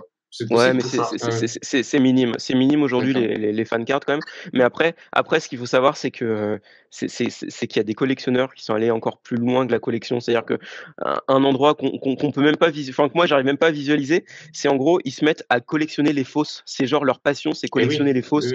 Et donc du coup ils veulent avoir toutes les cartes qui existent en vrai. Ils veulent avoir tous les numéros en fausse, mais en plus toutes les versions, etc. Enfin, c'est chacun son truc. Écoute, moi ça me dépasse un peu, mais de toute façon, tu sais, c'est propre à toutes les collections. Ouais, c'est propre à toutes les collections.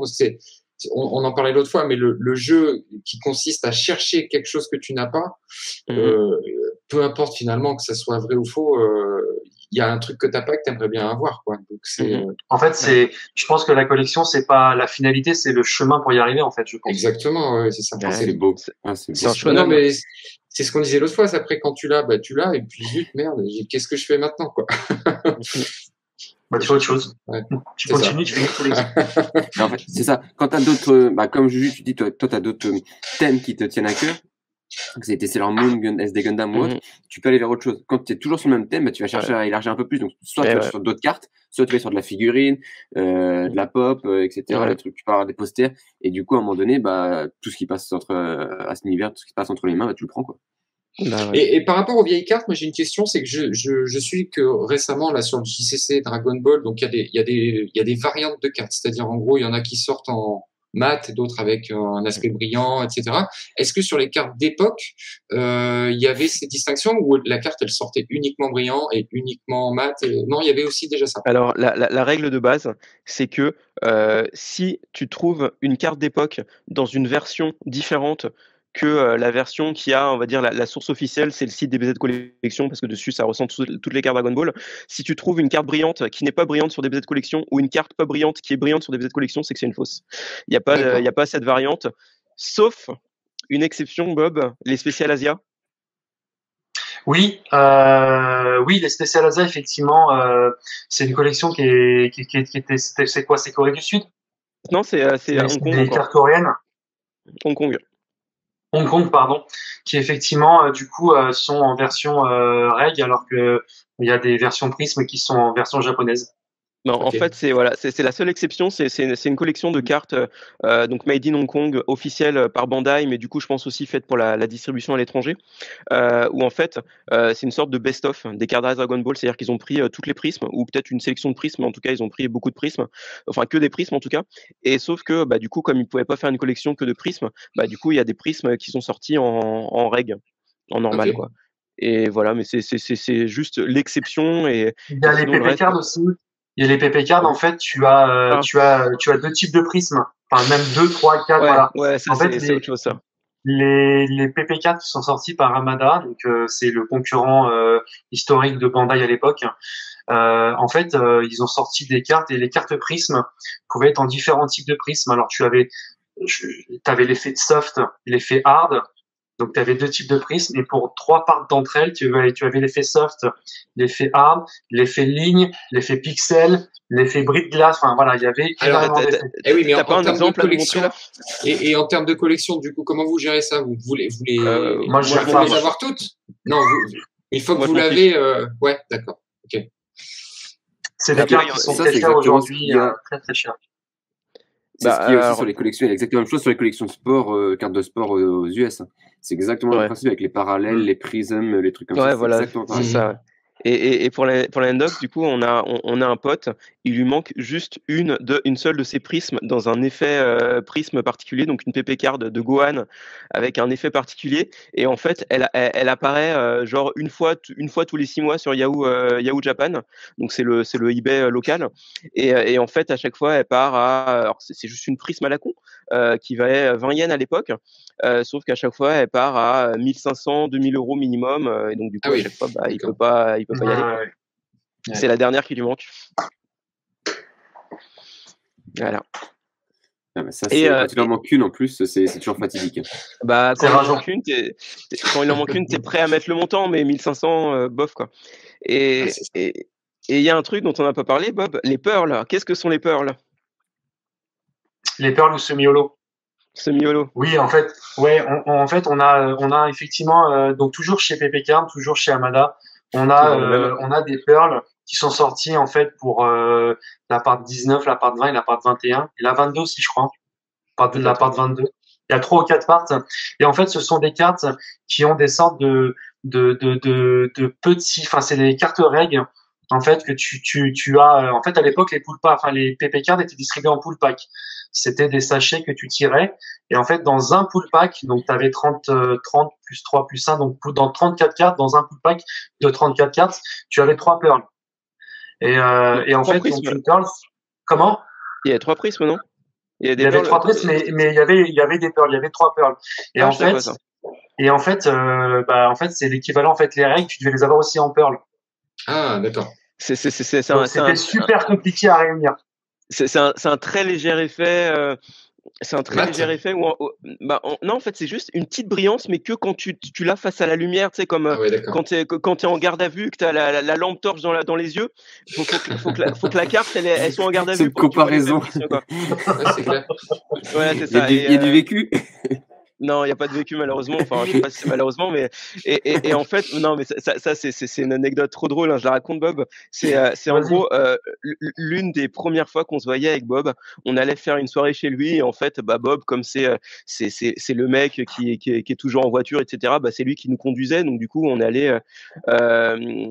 allé du coup, Bob allait nous chercher. Puis ensuite, non, je crois que c'était chez Erquin, chez un pote Will, la soirée. Et en fait, du coup, j'étais dans la voiture de Bob et puis on avait pris nos classeurs parce que c'était l'une des premières IRL et on partageait nos collections, etc. Et puis du coup, je feuilletais le classeur de Bob, donc son classeur PP Card, et je regarde, ces PP partent 21 ou je sais plus, ou 22, je sais plus, et je regarde ces cartes. Je dis mais Bob, mais t'as un full pearl? Il me fait quoi? Et du coup, je dis, mais si, regarde tes cartes, elles brillent un peu. Il me fait, ah ouais, et tout. Et donc, du coup, il venait de découvrir qu'il avait un full set Pearl. Voilà. D'accord. Non, parce qu'il faut savoir qu'à l'époque, effectivement, quand j'ai commencé à collectionner, je collectionnais en fait du faux, du français, du japonais, tout ensemble. Ouais. Et c'est vrai que c'est avec la rencontre de Juju et d'autres collectionneurs que là, j'ai vraiment séparé mes parts. Toutes les collections, il y a une culture qu'il faut se faire en fait. Quand tu démarres, tu ramasses tout et puis après, tu dis attends, si je comprends bien, ça va plutôt là, ça c'est machin. Ouais, il faut du temps. C'est vrai que et sur Dragon Ball, c'est ça. Enfin, vu de dehors. Vu de l'extérieur, c'est vrai que quand tu tombes sur un lot de cartes, d'ailleurs j'ai un petit jeu à vous faire après, parce que je suis tombé sur un lot de cartes, je sais pas ce que c'est. Donc quand tu tombes sur un lot de cartes, tu sais pas où tu vas, quoi. Donc ça demande une vraie culture très différente de même si on en apprend tous les jours, hein. Ah mais ça, moi j'adore mener mon enquête sur les sites japonais à l'aide de Google Traduction et de découvrir tous les jours des nouveaux trucs. Enfin, c'est incroyable, quoi. C'est incroyable. Et même en fait, du coup, j'ai mon blog et Bob écrit aussi sur mon blog. Et en fait, à chaque fois qu'on est sur un article, du coup, on va faire des recherches, etc. Et puis du coup, on va rechercher un truc en particulier sur le web japonais. Et puis là, on découvre des trucs. On fait ah ouais et tout. Enfin, on n'a jamais fini d'apprendre parce que d'un côté, c'est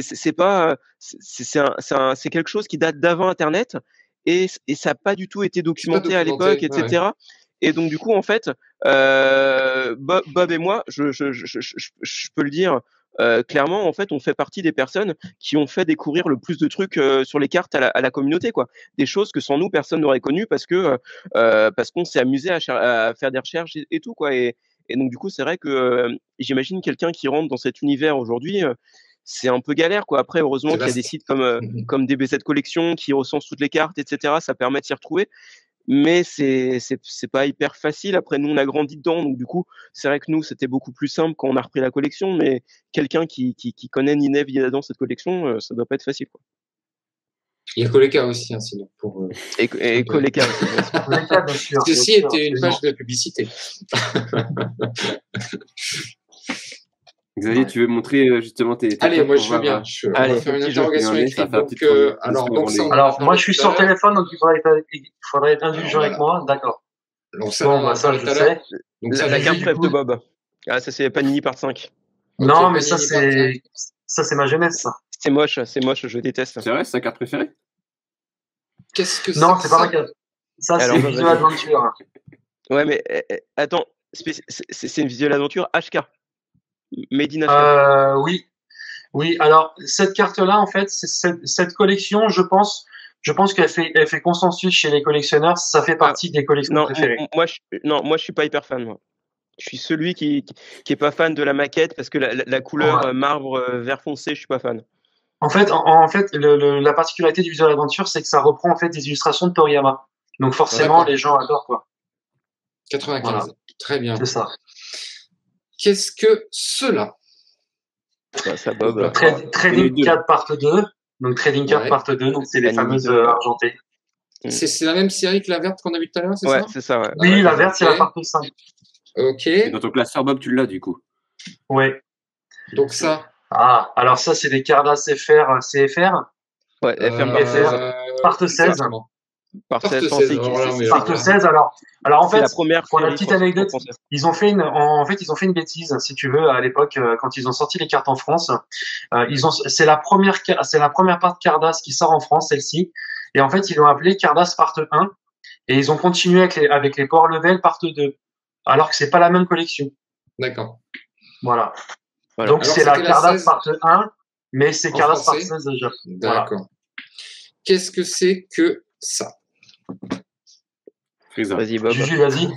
Bah, c'est une JCC. JCC, alors FR. ça part, j'en sais rien, ouais, FR parce que c'est écrit en français et voilà, moi je suis pas du tout fan, hein, ça c'est. Ça, c'est repris d'une part Feeling Sheet d'ailleurs. C'est des parts en fait voilà. qui étaient distribuées en grande feuille et on pouvait décoller les cartes directement dessus. C'était pas distribué Japon. en booster. Au Ah, Japon. c'était pas distribué en Ouais. booster. Cette part-là au Japon, non. En France, c'est En en France, si. booster, mais pas au Japon. Et en fait, ce qu'il faut savoir, c'est que les cartes game au Japon sont beaucoup plus jolies parce que l'effet prisme est beaucoup plus joli, alors qu'en français, il est quasi invisible, quoi. D'accord. Alors, je continue. Ça, je sais pas du tout non plus ce que c'est. Qu'est-ce que c'est que ça? Alors ça, moi je peux te dire, en fait, ce sont des Vas-y. à l'époque en 2000, vers 2014-2015, en fait, il y a eu pas mal de faux Lego qui sont sortis du coup en Chine. Et en fait, à l'époque, quand tu achetais ton set de faux Lego sur AliExpress, avec, ils te mettaient les cartes en fait, des cartes qui correspondent au personnage. Donc du coup, c'est pas du tout officiel. D'accord. Voilà, Alors, je ça sais pas pourquoi s'appelle ils ont fait ça. d'autres cartes, c'est ça, Dragon Ball Z Minifigures. Ok, donc ça, c'est Ouais, la carte qui accompagne le faux Lego c'est Dragon ça, ouais. Ball. C'est la carte Ok. officielle des Lego non officiels. Exactement, ça. d'accord. Très bien. Alors, bon, bah, ça, on en a parlé tout à l'heure. Ça, on en a parlé un petit moment. Ouais, bah ça, Il n'y a pas trop de Cardass, le grand mystère. combat. Le grand combat. D'ailleurs, aujourd'hui, les Power Level Super Battle sont vraiment très très prisés par les collectionneurs en ce moment. C'est les prix s'envolent.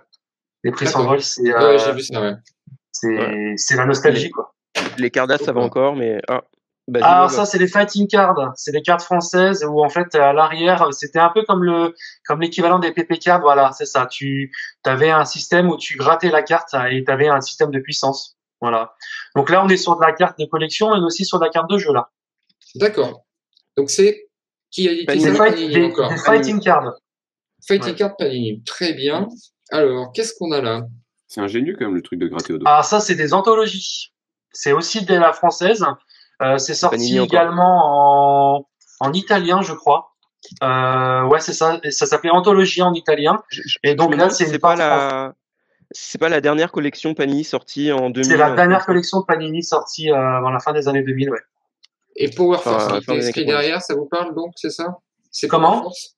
C'est ce que j'ai derrière moi, Power Force. Ouais, c'est Ouais, ça, ça, c'est des c'est anthologies, ça s'appelle c'est anthologie. pas le nom de la collecte. La collecte s'appelle Dragon Ball Anthology, quoi. Anthologie. Du coup, Ouais, mais ça, c'est facile. comme le donc, dit. C'est pas celle-là les plus belles GT, parce que comme c'est du GT, c'est pas ça. Ah que je non, vérifie. ça c'est une immondice, non, ça non, c'est ça, c'est pas dégueulasse. Très, très beau, oui. Je voulais vérifier Je confirme, que, sûr que, en l'ayant que dans j'avais les du mains, goût. c'est pas quoi. très beau. Donc là, on est sur pareil, comme tout à l'heure, c'est ça? Ouais, ça c'est Panini encore. Ah, Panini encore. Trading part 5. Ok. Non, part 4, Par pardon. 4. Part 4. Et là, qu'est-ce que j'ai ici? Ce genre de choses? Hop là. Bah, ça c'est les GT Panini, tout simple. GT Panini, tout simplement. Bon, bah bravo, vous avez brillamment répondu. J'ai même pas de piège si peut-être là. Non, Est-ce que Xavier, tu avais les bonnes réponses toi, de ton côté? Tu les connaissais, les bonnes réponses? Quelques-unes, il y en avait quelques-unes, mais après, non. Et aussi, j'ai une carte obscure, je ne sais pas ce que c'est. Anthologie. Anthologie aussi. Eh ben, Ouais. donc, c'est vraiment un métier, je vous félicite. Vous avez passé le test, bravo. Et du coup, je vous parlais tout à l'heure du coup des Cardass GT part 28 où il y avait une série de cartes qui montraient l'évolution de Goku. Donc je vais vous montrer En fait, il y a une prisme qui fait partie de cette série. Donc du coup, ça pour montrer en fait la magnificence des cartes GT. Donc ça, c'est la prisme. Du coup, Dragon Ball GT Cardass part 28. Donc du coup, qui montre un peu. Elle s'appelle Goku spécial. Donc la série s'appelle Goku spécial. Elle est La magnifique. 93. La 93. Et en fait, derrière, du coup, il y a un dos classique Cardass GT, sauf que, hop, là, je peux voir. Ici, on voit, il y a un petit truc qui dit décoller la carte. Et quand on décolle la carte, du coup, on a ça qui s'affiche à la place du dos. Le Super Saiyan 3. Voilà. Super Saiyan 3, et voilà, ça c'est. Et qui les enlève, l'opercule à l'arrière, là? Qui le fait, ça, vraiment? Bah, alors à l'époque, on le faisait tous, mais aujourd'hui, on veut plus le faire parce que. Et c'est ça. Si tu la récupères et que t'enlèves, c'est dommage quand même là. Bah, ça dépend. Je les achète en 2 exemplaires. Voilà. C'est ce que j'allais dire. Moi, si je devais le faire, je serais en 2 exemplaires. Une partie où je l'enlève. Tu les achètes en décollé, non décollé. Oui, enfin, si on parle d'une carte à 1000 balles, tu l'achètes 2 fois, bah ouais, tu manges vraiment des pâtes, quoi. Donc sinon, t'as ce genre de carte aussi qui est très beau en GT, par exemple. Attendez, je vais enlever la sleeve parce que, moi, je protège mes cartes aussi, du coup, je mets des sleeves dessus pour éviter les abîmer. Mais on a ce genre de carte, par exemple, avec un effet doré. Voilà, en GT, par exemple. Version française. C'est Goten et Gohan. Oui, c'est ça. Et du coup, ouais, ce qui est assez rigolo, c'est que du coup, dans la Goku spéciale, il y a une autre qui est une carte unique qui est sortie part 29, donc la part suivante.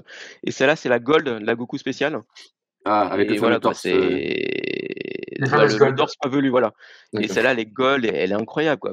C'est la première Gold, non, c'est la deuxième Gold Cardass. Parce que c'est la part 29 et qu'est-ce qu'elle est belle, quoi.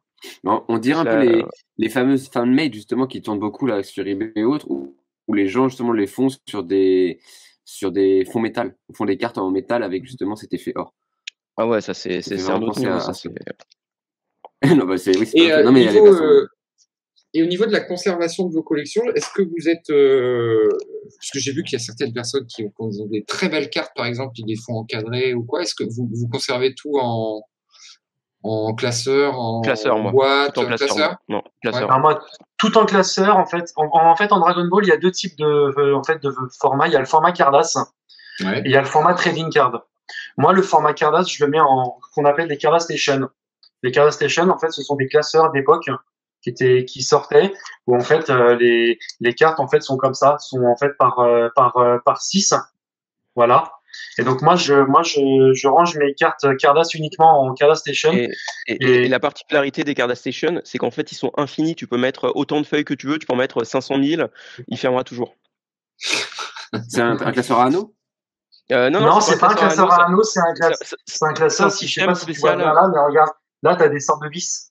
Ici. Ah d'accord, ok. Tu as des vis, en fait, tu as des extensions pour les vis. Et par exemple, moi, du coup, là, j'ai à côté de moi mes Cardass Station SD Gundam. Et du coup, là, on peut voir qu'il y a 2 épaisseurs différentes. Quoi. D'accord. Ah oui, d'accord. Juste parce qu'il y en a un où j'ai mis moins de feuilles et un où j'ai mis plus de feuilles, en fait. Et c'est incroyable. Mais après, moi, à la base, j'avais du mal avec ces classeurs. Parce que, en fait, comme c'est des objets de collection, et en fait, tu te dis, OK, je range mes cartes dans des objets de collection, mais donc du coup c'est-à-dire que l'objet de collection c'est le classeur qui est censé protéger les cartes, donc du coup il peut s'abîmer, enfin tu vois, j'avais un peu de mal avec ça, puis finalement je me suis totalement débloqué, et moi toutes mes Cardass SD Gundam sont dans des Cardass Station. D'accord. Mais c'est des objets clés. De toute façon, après, tu peux pas non plus tout mettre sur cellophane toute la vie, quoi. Tu vois, Ouais, voilà. Après, Et même, toutes mes- c'est leur moon aussi. C'est leur D'accord. moon, là, il y a un nombre de feuilles. Parce que moi, Et du coup, toutes ça mes m'a cartes double question. trading, moi, elles sont rangées dans des classeurs, un peu customisés. J'ai un ami qui fait des classeurs et du coup, je range mes cartes dedans. Et par contre, moi, toutes mes cartes sont slivées, donc mes trading sont slivés dans des sleeve trading et toutes mes cartes Dragon Ball, donc format Cardass, sont slivées dans des sleeves format Cardass. Donc, tu mets les C'est sleeves très très dans le fragile. classeur? C'est ça? Tu Ouais. mets les sleeves dans le classeur? Je mets la carte slivée dans le classeur. Ok. Voilà. Moi, du coup, ça mène à Voilà. 2 questions. Est-ce que déjà vous faites, est-ce que c'est encore possible d'ailleurs, parce que c'est des collections qui sont plus assez récentes, d'avoir du scellé et d'avoir des collectionneurs de scellés? Oui. Est-ce que vous en avez aussi? Alors, en fait, les collectionneurs de scellés en Cardass, ce qu'ils vont faire, c'est collectionner du coup les white box scellés. Donc les white box, en fait, c'était les boîtes blanches, comme leur nom, comme leur nom l'indique, en fait, que les vendeurs de cartes au Japon à l'époque recevaient ces boîtes-là et en fait, ils les ouvraient et ils les mettaient dans les distributeurs, les cartes. Et du coup, les white box, hop, Bob ramène les siennes. Ah non, il a pas, c'est pas les white box qui montent. Alors moi, j'ai une white box là, par exemple. Du coup, ça c'est une white box. Celle-là, elle est pas scellée, elle est ouverte, elle est vide. Mais du coup, les cartes étaient distribuées dans ça et en fait, les collectionneurs de Dragon Ball, Cardass, Dragon Ball scellés, bah du coup, eux, c'est ça qu'ils vont collectionner. Ok. Parce qu'il y a un d'autre qu'on peut collectionner scellé en carte Dragon Ball. Enfin, à part certains boosters, mais c'est les boosters français, mais en japonais, en tout cas, c'est Mais en tant les que white box. collection, moi, j'ai toujours une interrogation par rapport à ces produits. Qu'est-ce qu'on en attend en fait? Parce que c'est quand même triste de ne pas les ouvrir.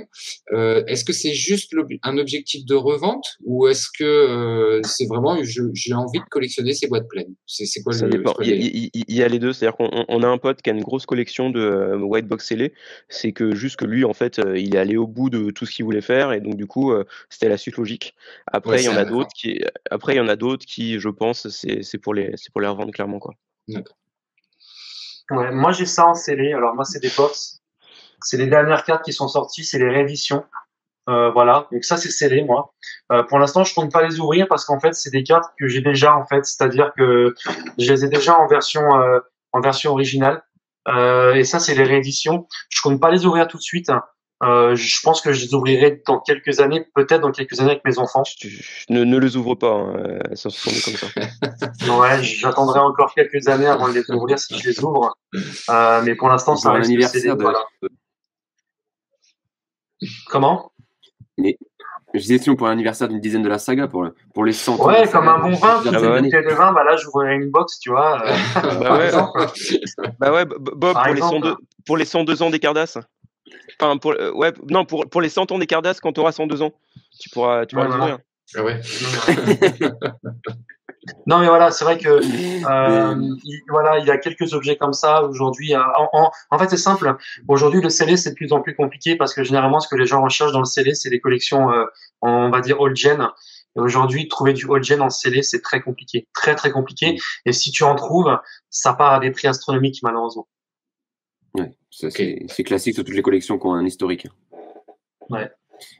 Et par rapport du coup aux dernières collections, donc DBS en l'occurrence, donc tout ce qui est autour de DBS du moins, est-ce que vous penchez dessus, vous regardez, vous renseignez, vous donnez des informations dessus ou pas du tout, ça n'a pas du tout votre intérêt? Moi, je suis old school à fond, quoi. Moi, pour ma part, je suis un peu plus nuancé que Juju. Moi, je regarde. Alors, c'est vrai que aujourd'hui, la collection phare, on va dire en France, qui sort assez régulièrement, c'est les Super Card Games. Moi, j'ai fait les Super Card Games, j'ai fait les 2 premières parts. Le problème, c'est que je me suis rendu compte que c'était plus destiné aux joueurs qu'aux collectionneurs, notamment quand on a différents types de prismes. C'est compliqué à tout collectionner. Du coup, j'ai arrêté parce que ça me revenait trop cher en fait. Les collections me revenaient trop cher. Et en fait, je me concentre vraiment sur le old gen. Après, il y a quelques collections. Par exemple, là, on a Panini qui a sorti une nouvelle collection de cartes. Qui fait à la fois Dragon Ball, Dragon Ball Z, Dragon Ball GT, Dragon Ball Super. Je pense que je vais me laisser tenter. Je vais me laisser tenter pour voir ce que ça vaut. En collection, pas en jeu là. Hein. Ouais, c'est sorti il y a une semaine, je crois. Une semaine et demie. De toute façon, Panini ne fait que de la collection, ils font pas de jeu du tout. Ils font du je dis pas de bêtises.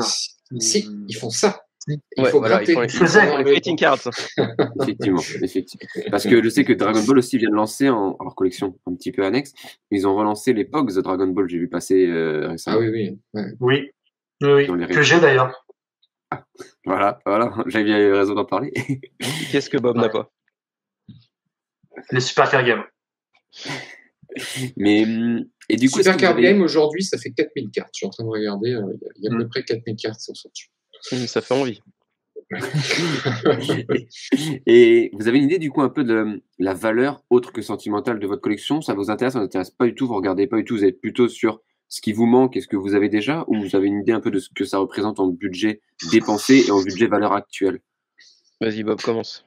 Moi, je me suis amusé à le faire il y a 1 an, un petit peu avant le confinement. J'étais aux alentours de 50 000 euros Avec combien de valeur actuelle ou valeur volume de de dépensée? valeur. Comment? De valeur de carte, je dois être aux alentours de 50 000 euros. De ce que ça vaut actuellement. Et en volume De ce de que ça vaut cartes, ça actuellement. représente. C'est dilué autour de combien de cartes en gros? C'est dilué autour de 30, je suis à 32, 33 000 cartes à peu près. D'accord. Oui, À un peu gros volume aussi. Ouais. Donc il y a des cartes qui valent pratiquement rien. Ouais. Et il y a des cartes qui valent plusieurs milliers d'euros. D'accord. Voilà. En sachant que j'ai pas que du Dragon Ball. Comme je disais au début, moi je fais aussi Dragon Quest. Là, il y a des cartes Dragon Quest qui sont sorties récemment au Japon. Il y a Yu Yu Hakusho que je fais depuis un moment donné, enfin depuis un moment aussi depuis 2010. Donc ça je le compte pas, mais c'est quelques milliers d'euros ça aussi. D'accord. Voilà. Et pour moi, en fait, moi, j'en ai absolument aucune idée. On va dire que par exemple, j'ai des cartes que à l'époque, j'avais acheté un peu moins de 10 euros et la carte, et aujourd'hui, les gens les revendent à 100 euros la carte. Donc, du coup, il y a quand même, je pense qu'il y a quand même pas mal d'évolution de valeur, mais après, moi, c'est pas quelque chose qui m'intéresse. En plus, je pense que c'est difficilement quantifiable. Pour les cartes Dragon Ball, ça pourrait se quantifier. Mais en tout cas, en fait, le truc, c'est qu'aujourd'hui, le plus gros de ma collection, c'est du SD Gundam. Et en fait, ce qu'il faut savoir, c'est que je vais pas dire que je suis le seul collectionneur en France, mais je pense que des collectionneurs en France, j'en connais moins de 10, et je suis le plus gros collectionneur en France en SD Gundam. Et le truc, c'est qu'en fait, je mets des montants sur des cartes que jamais personne en dehors du Japon pourrait mettre en fait. Donc du coup, c'est-à-dire que si mes cartes SD Gundam un jour je veux les revendre, faudra que je les revende au Japon, ce qui est pas facile. Donc, du coup, je suis un peu bloqué sur ça. Donc du coup, ça fait que dommage, j'ai une collection, je vais devoir garder éternellement. Voilà. C'est ça, quoi. Ouais, mais t'es pas forcément dans un objectif de revente quand tu fais une série comme ça, quoi. Donc, non, ça c'est vraiment voilà. le pur kiff. Le pur kiff. Après le Dragon Ball, après Dragon Ball, je sais que j'ai des trucs. Après, moi, je suis vraiment loin de Bob. Surtout que ça fait presque 10 ans que j'ai pas vraiment agrandi ma collection. Mais je pense que rien qu'avec ce que j'ai, ça a quand même une bonne valeur aujourd'hui, quoi, parce que ça a pris beaucoup de valeur, quoi. Et c'est une question d'ailleurs que par rapport à vos entourages et les gens que vous côtoyez qui collectionnent aussi, est-ce que c'est la proportion de gens qui sont dans une démarche de passionnés vraiment comme vous l'êtes aujourd'hui à conserver vos cartes en tant vraiment collectionneurs, et ceux qui sont vraiment dans une démarche de revente, est-ce qu'il y en a beaucoup? Nous, tous nos potes sont vraiment des vrais collectionneurs passionnés, donc ça, c'est vachement cool. D'accord. Après, les autres, j'en sais rien. Ouais, on va dire que c'est vrai que nous, les personnes qui nous entourent, c'est des gens qui collectionnent comme nous, qui sont pas forcément dans la revente. Après, oui, des gens dans la revente sur les différents groupes Facebook ou même Twitter ou voilà, on en voit, il y en a. De toute façon, j'imagine que vous êtes aussi fatalement impliqué un petit peu dans la revente, ne serait-ce que quand vous avez des doubles ou quoi. J'imagine que vous revendez ou vous échangez, vous faites comment vous? Moi, je peux te dire que les doubles SD Gundam, je trouve pas acheteur. Hein. pourtant, j'en ai 1500 des cartes en double, hein, mais je trouve pas acheteur. Moi, j'accumule mes doubles pour l'instant, j'en fais rien, je les garde dans un coin. Okay. Voilà, donc moi aujourd'hui, j'achète plutôt au full set, j'achète plutôt des box quand ça sort. Et aujourd'hui, comme je disais, moi, ma collection, c'est un peu compliqué à terminer, donc je récupère carte par carte. Donc les peu de doubles que je peux avoir quand j'achète des lots, pour l'instant, je les garde. Je les donne à Juju, par exemple. Je sais que j'ai pas mal de cartes, par exemple, quand j'ai en double, moi, j'hésite pas à les donner. Je préfère les donner plutôt. Donc, Juju, Ouais, par ouais, ouais. exemple, Mm. j'ai j'ai un petit lot de cartes là que j'ai eu il y a pas longtemps. Voilà, Ah. des petites cartes, Ah oui, putain, ça, tu me les as montré, ouais. C'est des cool, ça. petites cartes comme ça. Je sais pas ce que c'est. Hein. C'est Ultraman, Je je lui dis crois. tu les veux, je lui dis vas-y, je te les donne. Donc moi je suis plus dans Ouais. une démarche de don plutôt. De Ouais, c'est partage. bien. Ce qu'il faut savoir, c'est que 3/4 de ma collection, ça vient de Bob. Merci, Bob. T'as pas oublié une carte quand t'étais en CE1 sur une chaise, des fois? Non? C'est pas toi? C'est possible, ta carte fidèle.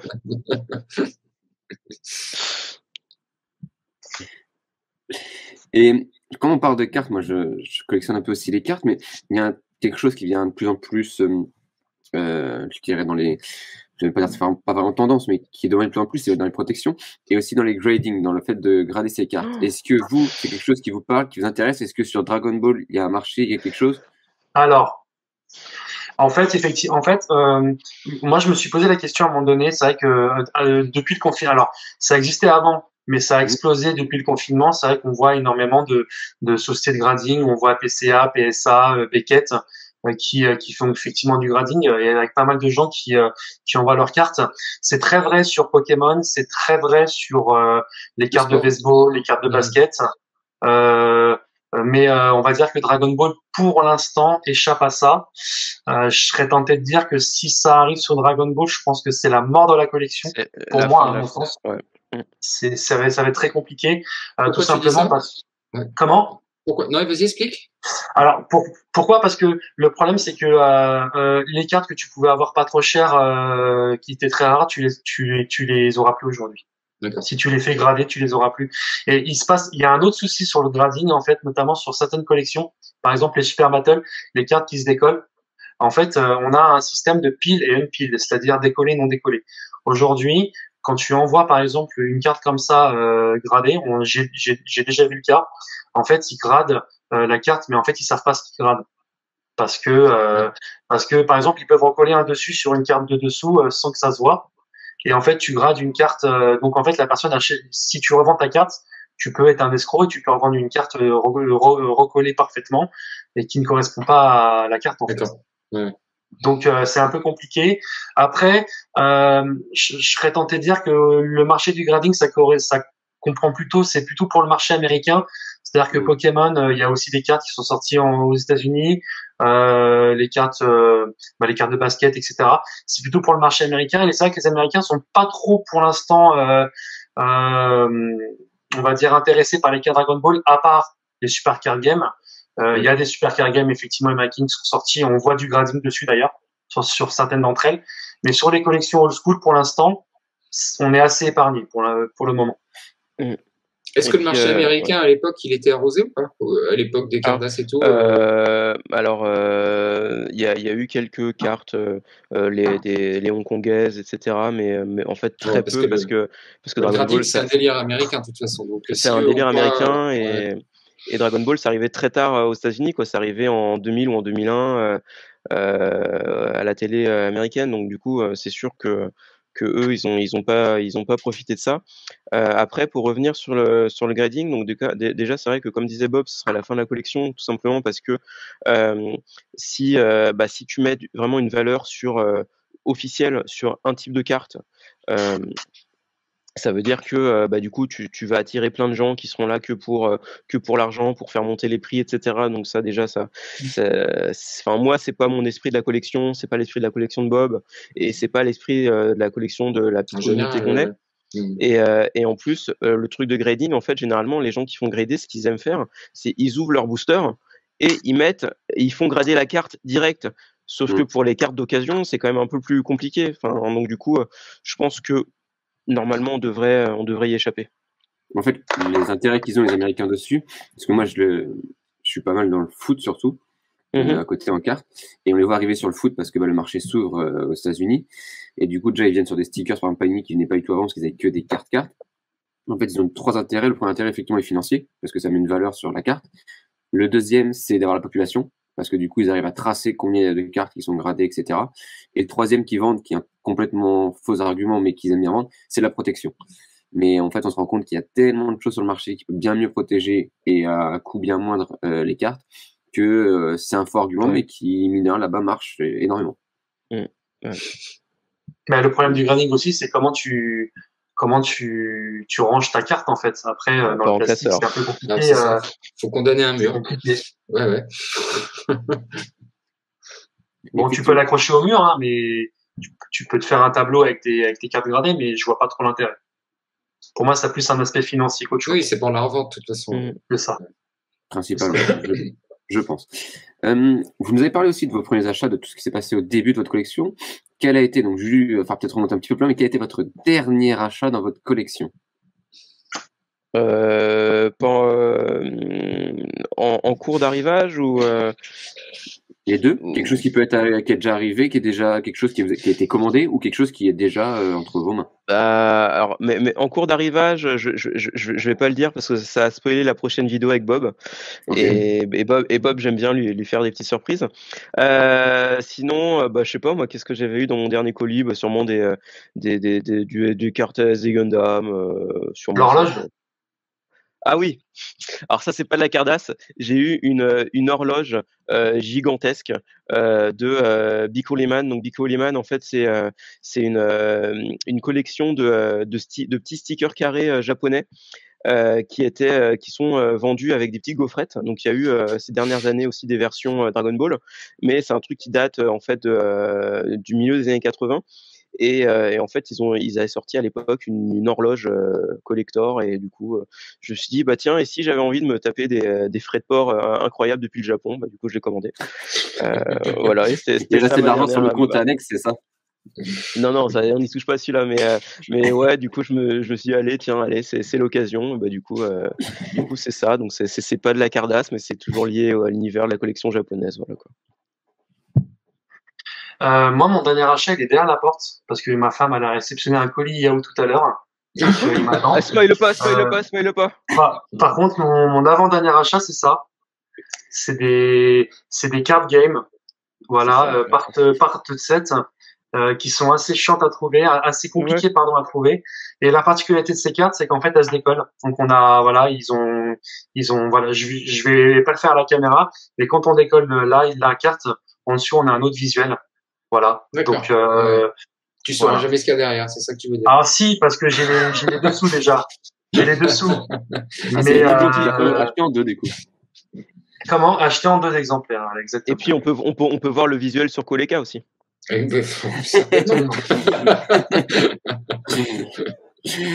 Voilà. D'accord.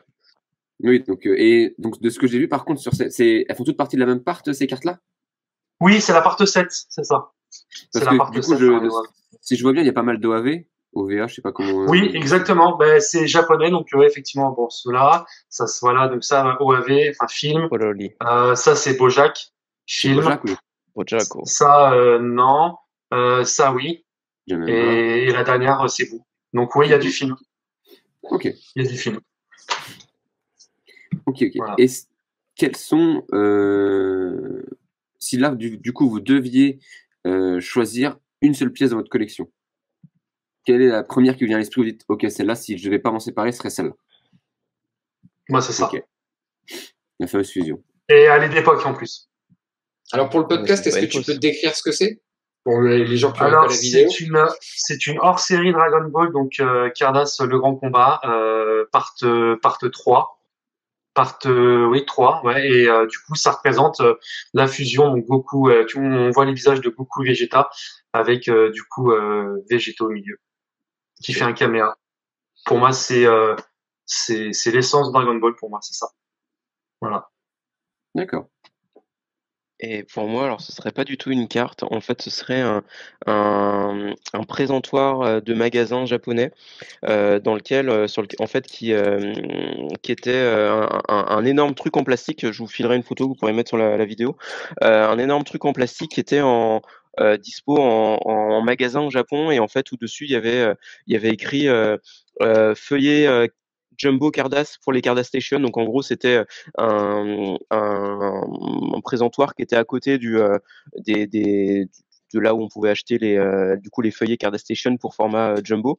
Et en fait, dessus, on voit le personnage de Cardaskun. Et Cardaskun, en fait, c'est un personnage incroyable. En fait, c'est une mascotte des Cardass dont j'ai découvert l'existence il y a 2 ans. Et en fait, avant moi, j'ai l'impression que personne n'en avait jamais parlé. Et en gros, c'est une petite vending machine, donc un petit distributeur. Et en fait, j'ai recensé ses apparitions. Limite, il est apparu sur 4 ou 5 objets max. Et donc, du coup, en fait, il n'a pas du tout été exploité par Bandai. Et en fait, ce présentoir, il est dessus. Et j'adore cette pièce. Enfin, c'est un truc de ouf. Et j'ai jamais vu un autre exemplaire de ce petit présentoir. Et pour la petite anecdote, j'ai le tatouage Cardaskun ici. Je sais pas si on peut bien le voir. Hop, voilà, Cardaskun qui est ici, le petit distributeur. D'accord. Ah ouais. Voilà. Et du coup, je vous montrerai. Voilà, celui-là, on me le piquera pas. Je vous filerai une photo. Moi, j'adore cette pièce et voilà quoi. C'est vraiment l'élément de déco ultime pour ton appart quoi. Du coup, sur ton bras, c'est sa 5e apparition, c'est ça? Voilà, c'est la 5e ou la 6e, mais ouais, ça fait partie. Ouais. Moi, je garderais cette carte, puisqu'elle est extraordinairement rare. Quoi, vraiment. Ouais, franchement, pas mal. Ouais. Le faux logo, là, je suis convaincu. Voilà, c'est bon. Mais son Kamehameha fait la même taille que sa tête. Exactement. Même forme. Et si vous avez chacun un souvenir par rapport à cette collection, en dehors de, je pense, vos rencontres, qui sont chacune des souvenirs qui sont marquants et du fait que vous ayez gagné des amis avec cette communauté, est-ce que vous avez un souvenir en particulier qui vous vient en mémoire, qui vous a marqué et qui vraiment a changé votre vie? C'est un grand mot, mais qui a été important pour vous? Ouais, moi j'en ai un. Je vais la sortir d'ailleurs. C'est cette carte. Ça sera mon plus beau souvenir. En fait, j'explique. À l'époque, j'étais en CM1, je collectionnais cette carte. Enfin, je collectionnais cette collection. Donc, c'est la fameuse collection des Trading Part 1. Et il me manquait, et en fait, il y a 120 cartes. Il me manquait une carte. Celle-ci, la numéro 34. Et je me souviens qu'à l'époque, j'avais missionné des petits camarades de classe pour faire les détectives privés, pour essayer de regarder dans toute l'école s'il n'y avait pas quelqu'un qui avait cette fameuse carte en numéro 34, parce que je l'avais pas. Je me souviens qu'à l'époque, j'avais dit, écoute, si tu me la trouves, je te donne toutes mes doubles. Enfin, j'étais vraiment, je la voulais absolument. Et cette carte-là, j'étais tellement frustré que je l'ai jamais eue. Et en fait, c'est en reprenant ma collection en 2010 que sur eBay, j'ai réussi à trouver cette carte-là. Donc cette carte-là, elle n'est pas d'époque. Donc c'est la seule de cette collection qui n'est pas d'époque. Et pour moi, ça restera un de mes meilleurs souvenirs de cartes. Voilà, celle-ci. Et pour la petite histoire, c'est un truc que tu as racheté à 2-3 euros, c'est ça? Exactement. Ouais, 5 centimes, même pas. Voilà. C'est ça. C'est ça. Ouais. Encore une fois, c'est pas la finalité qui compte, c'est le chemin pour y parvenir. Ouais, c'est ça, c'est chouette. Belle histoire. C'est beau. Et pour moi, ça va être du coup le jour où j'ai arrêté de collectionner les Cardass. Encore une fois, désolé pour ceux qui connaissent l'anecdote, mais bon, voilà, je me répète toujours, mais c'est pas grave. J'étais en CM2 et à un moment en fait dans la cour de récré, je vois un mec qui était dans une autre classe, donc Samir, qui me présente en fait, qui nous présente une carte. Donc c'est une Cardass Le Grand Combat française qu'il connaissait pas et je viens de la voir et tout. Moi, je la regarde, je dis mais je la connais pas et tout, donc je dis tiens, je vais la toucher. Et en fait, en frottant le dos, je sens que c'est une brillante cachée. Donc du coup, je lui fais je te l'échange si tu veux.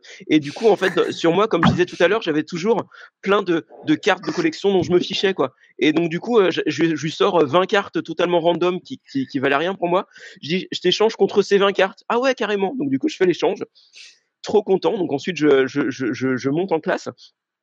Et puis en fait, je suis trop impatient de voir quel est le visuel derrière cette carte que je connais pas quoi. Parce que du coup devant c'était une carte normale et derrière je savais que c'était une brillante. Et donc du coup à un moment sous mon pupitre, je commence à décoller la carte et je fais waouh, c'est la Super Battle Max numéro 500, c'est la seule de la collection qui a un contour doré.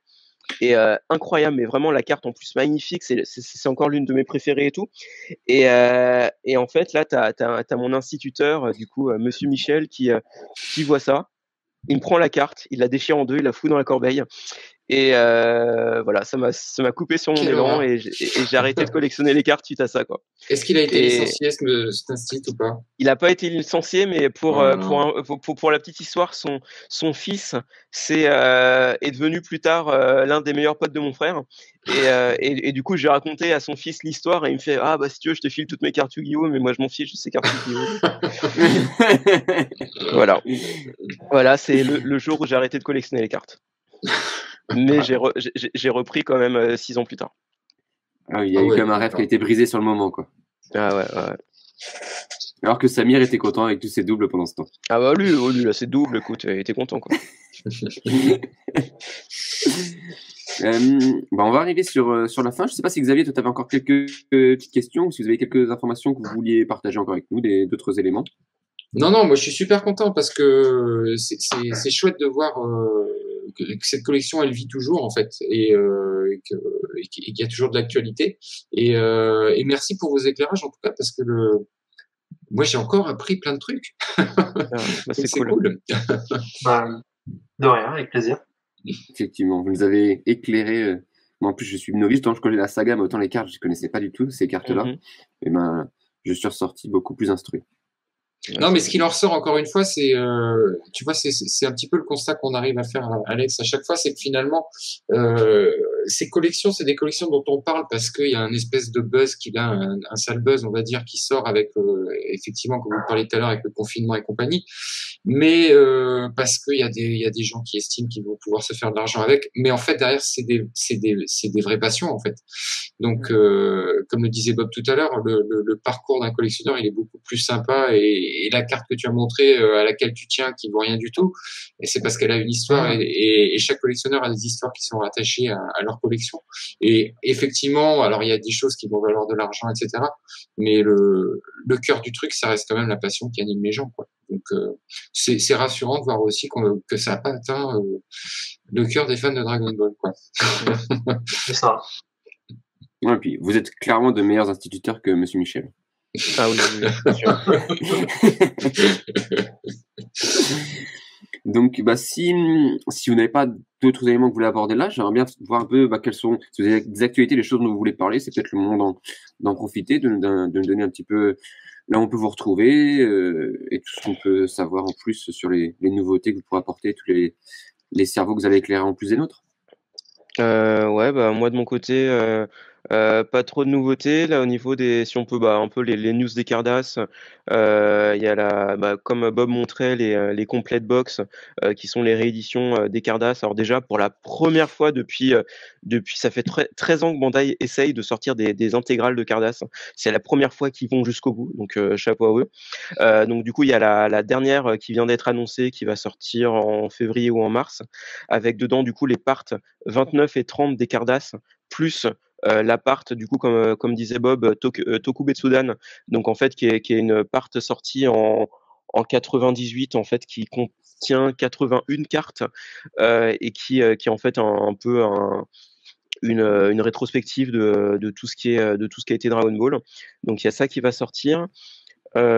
Sinon, à côté de ça, Bandai continue de sortir des complete box pour d'autres collections. Donc là, il y a une nouvelle complete box SD Gundam qui va sortir donc du coup du SD Gundam. En fait, ce qu'il faut savoir, c'est que c'est rempli de plein de sous-licences différentes. Donc du coup, il y a Gundam Gaiden, SD Gundam Gaiden qui se passe au temps du Moyen Âge européen, SD Gundam, SD Sengokuden qui se passe en fait au temps un peu des samouraïs au Japon.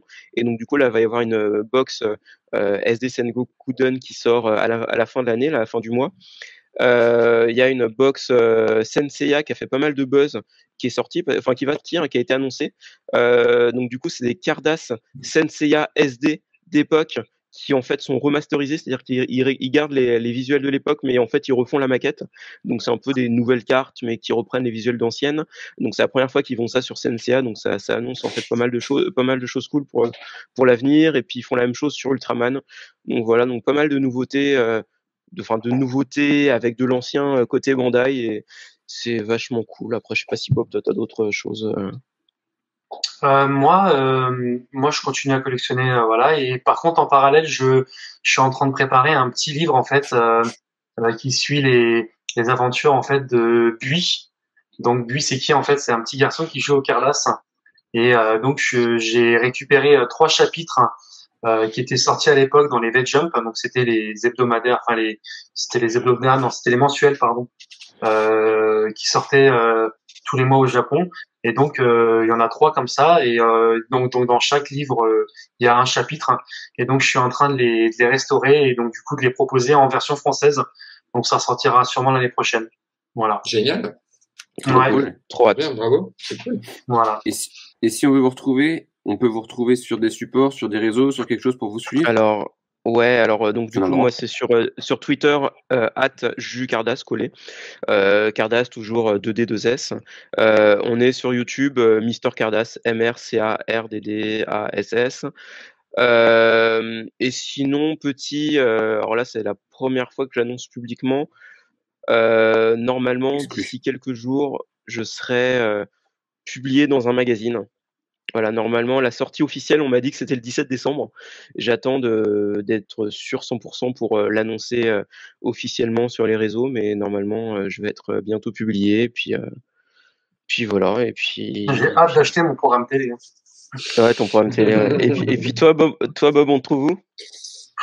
Moi, on me retrouve sur Twitter, pas trop sur Facebook, plutôt sur Twitter, Bob Éponge Ball, voilà. Donc, Bob le Ponce. voilà, je parle de Dragon Ball en général, des cartes, des sorties, voilà, de tout ce qui a trait à Dragon Ball.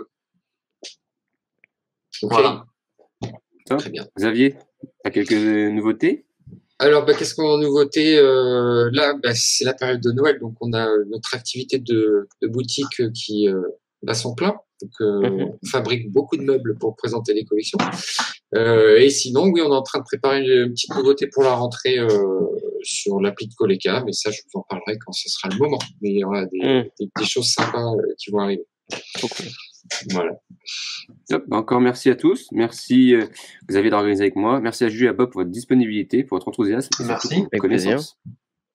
À plus. À bientôt. Salut. Salut! Merci à tous d'avoir suivi cet épisode.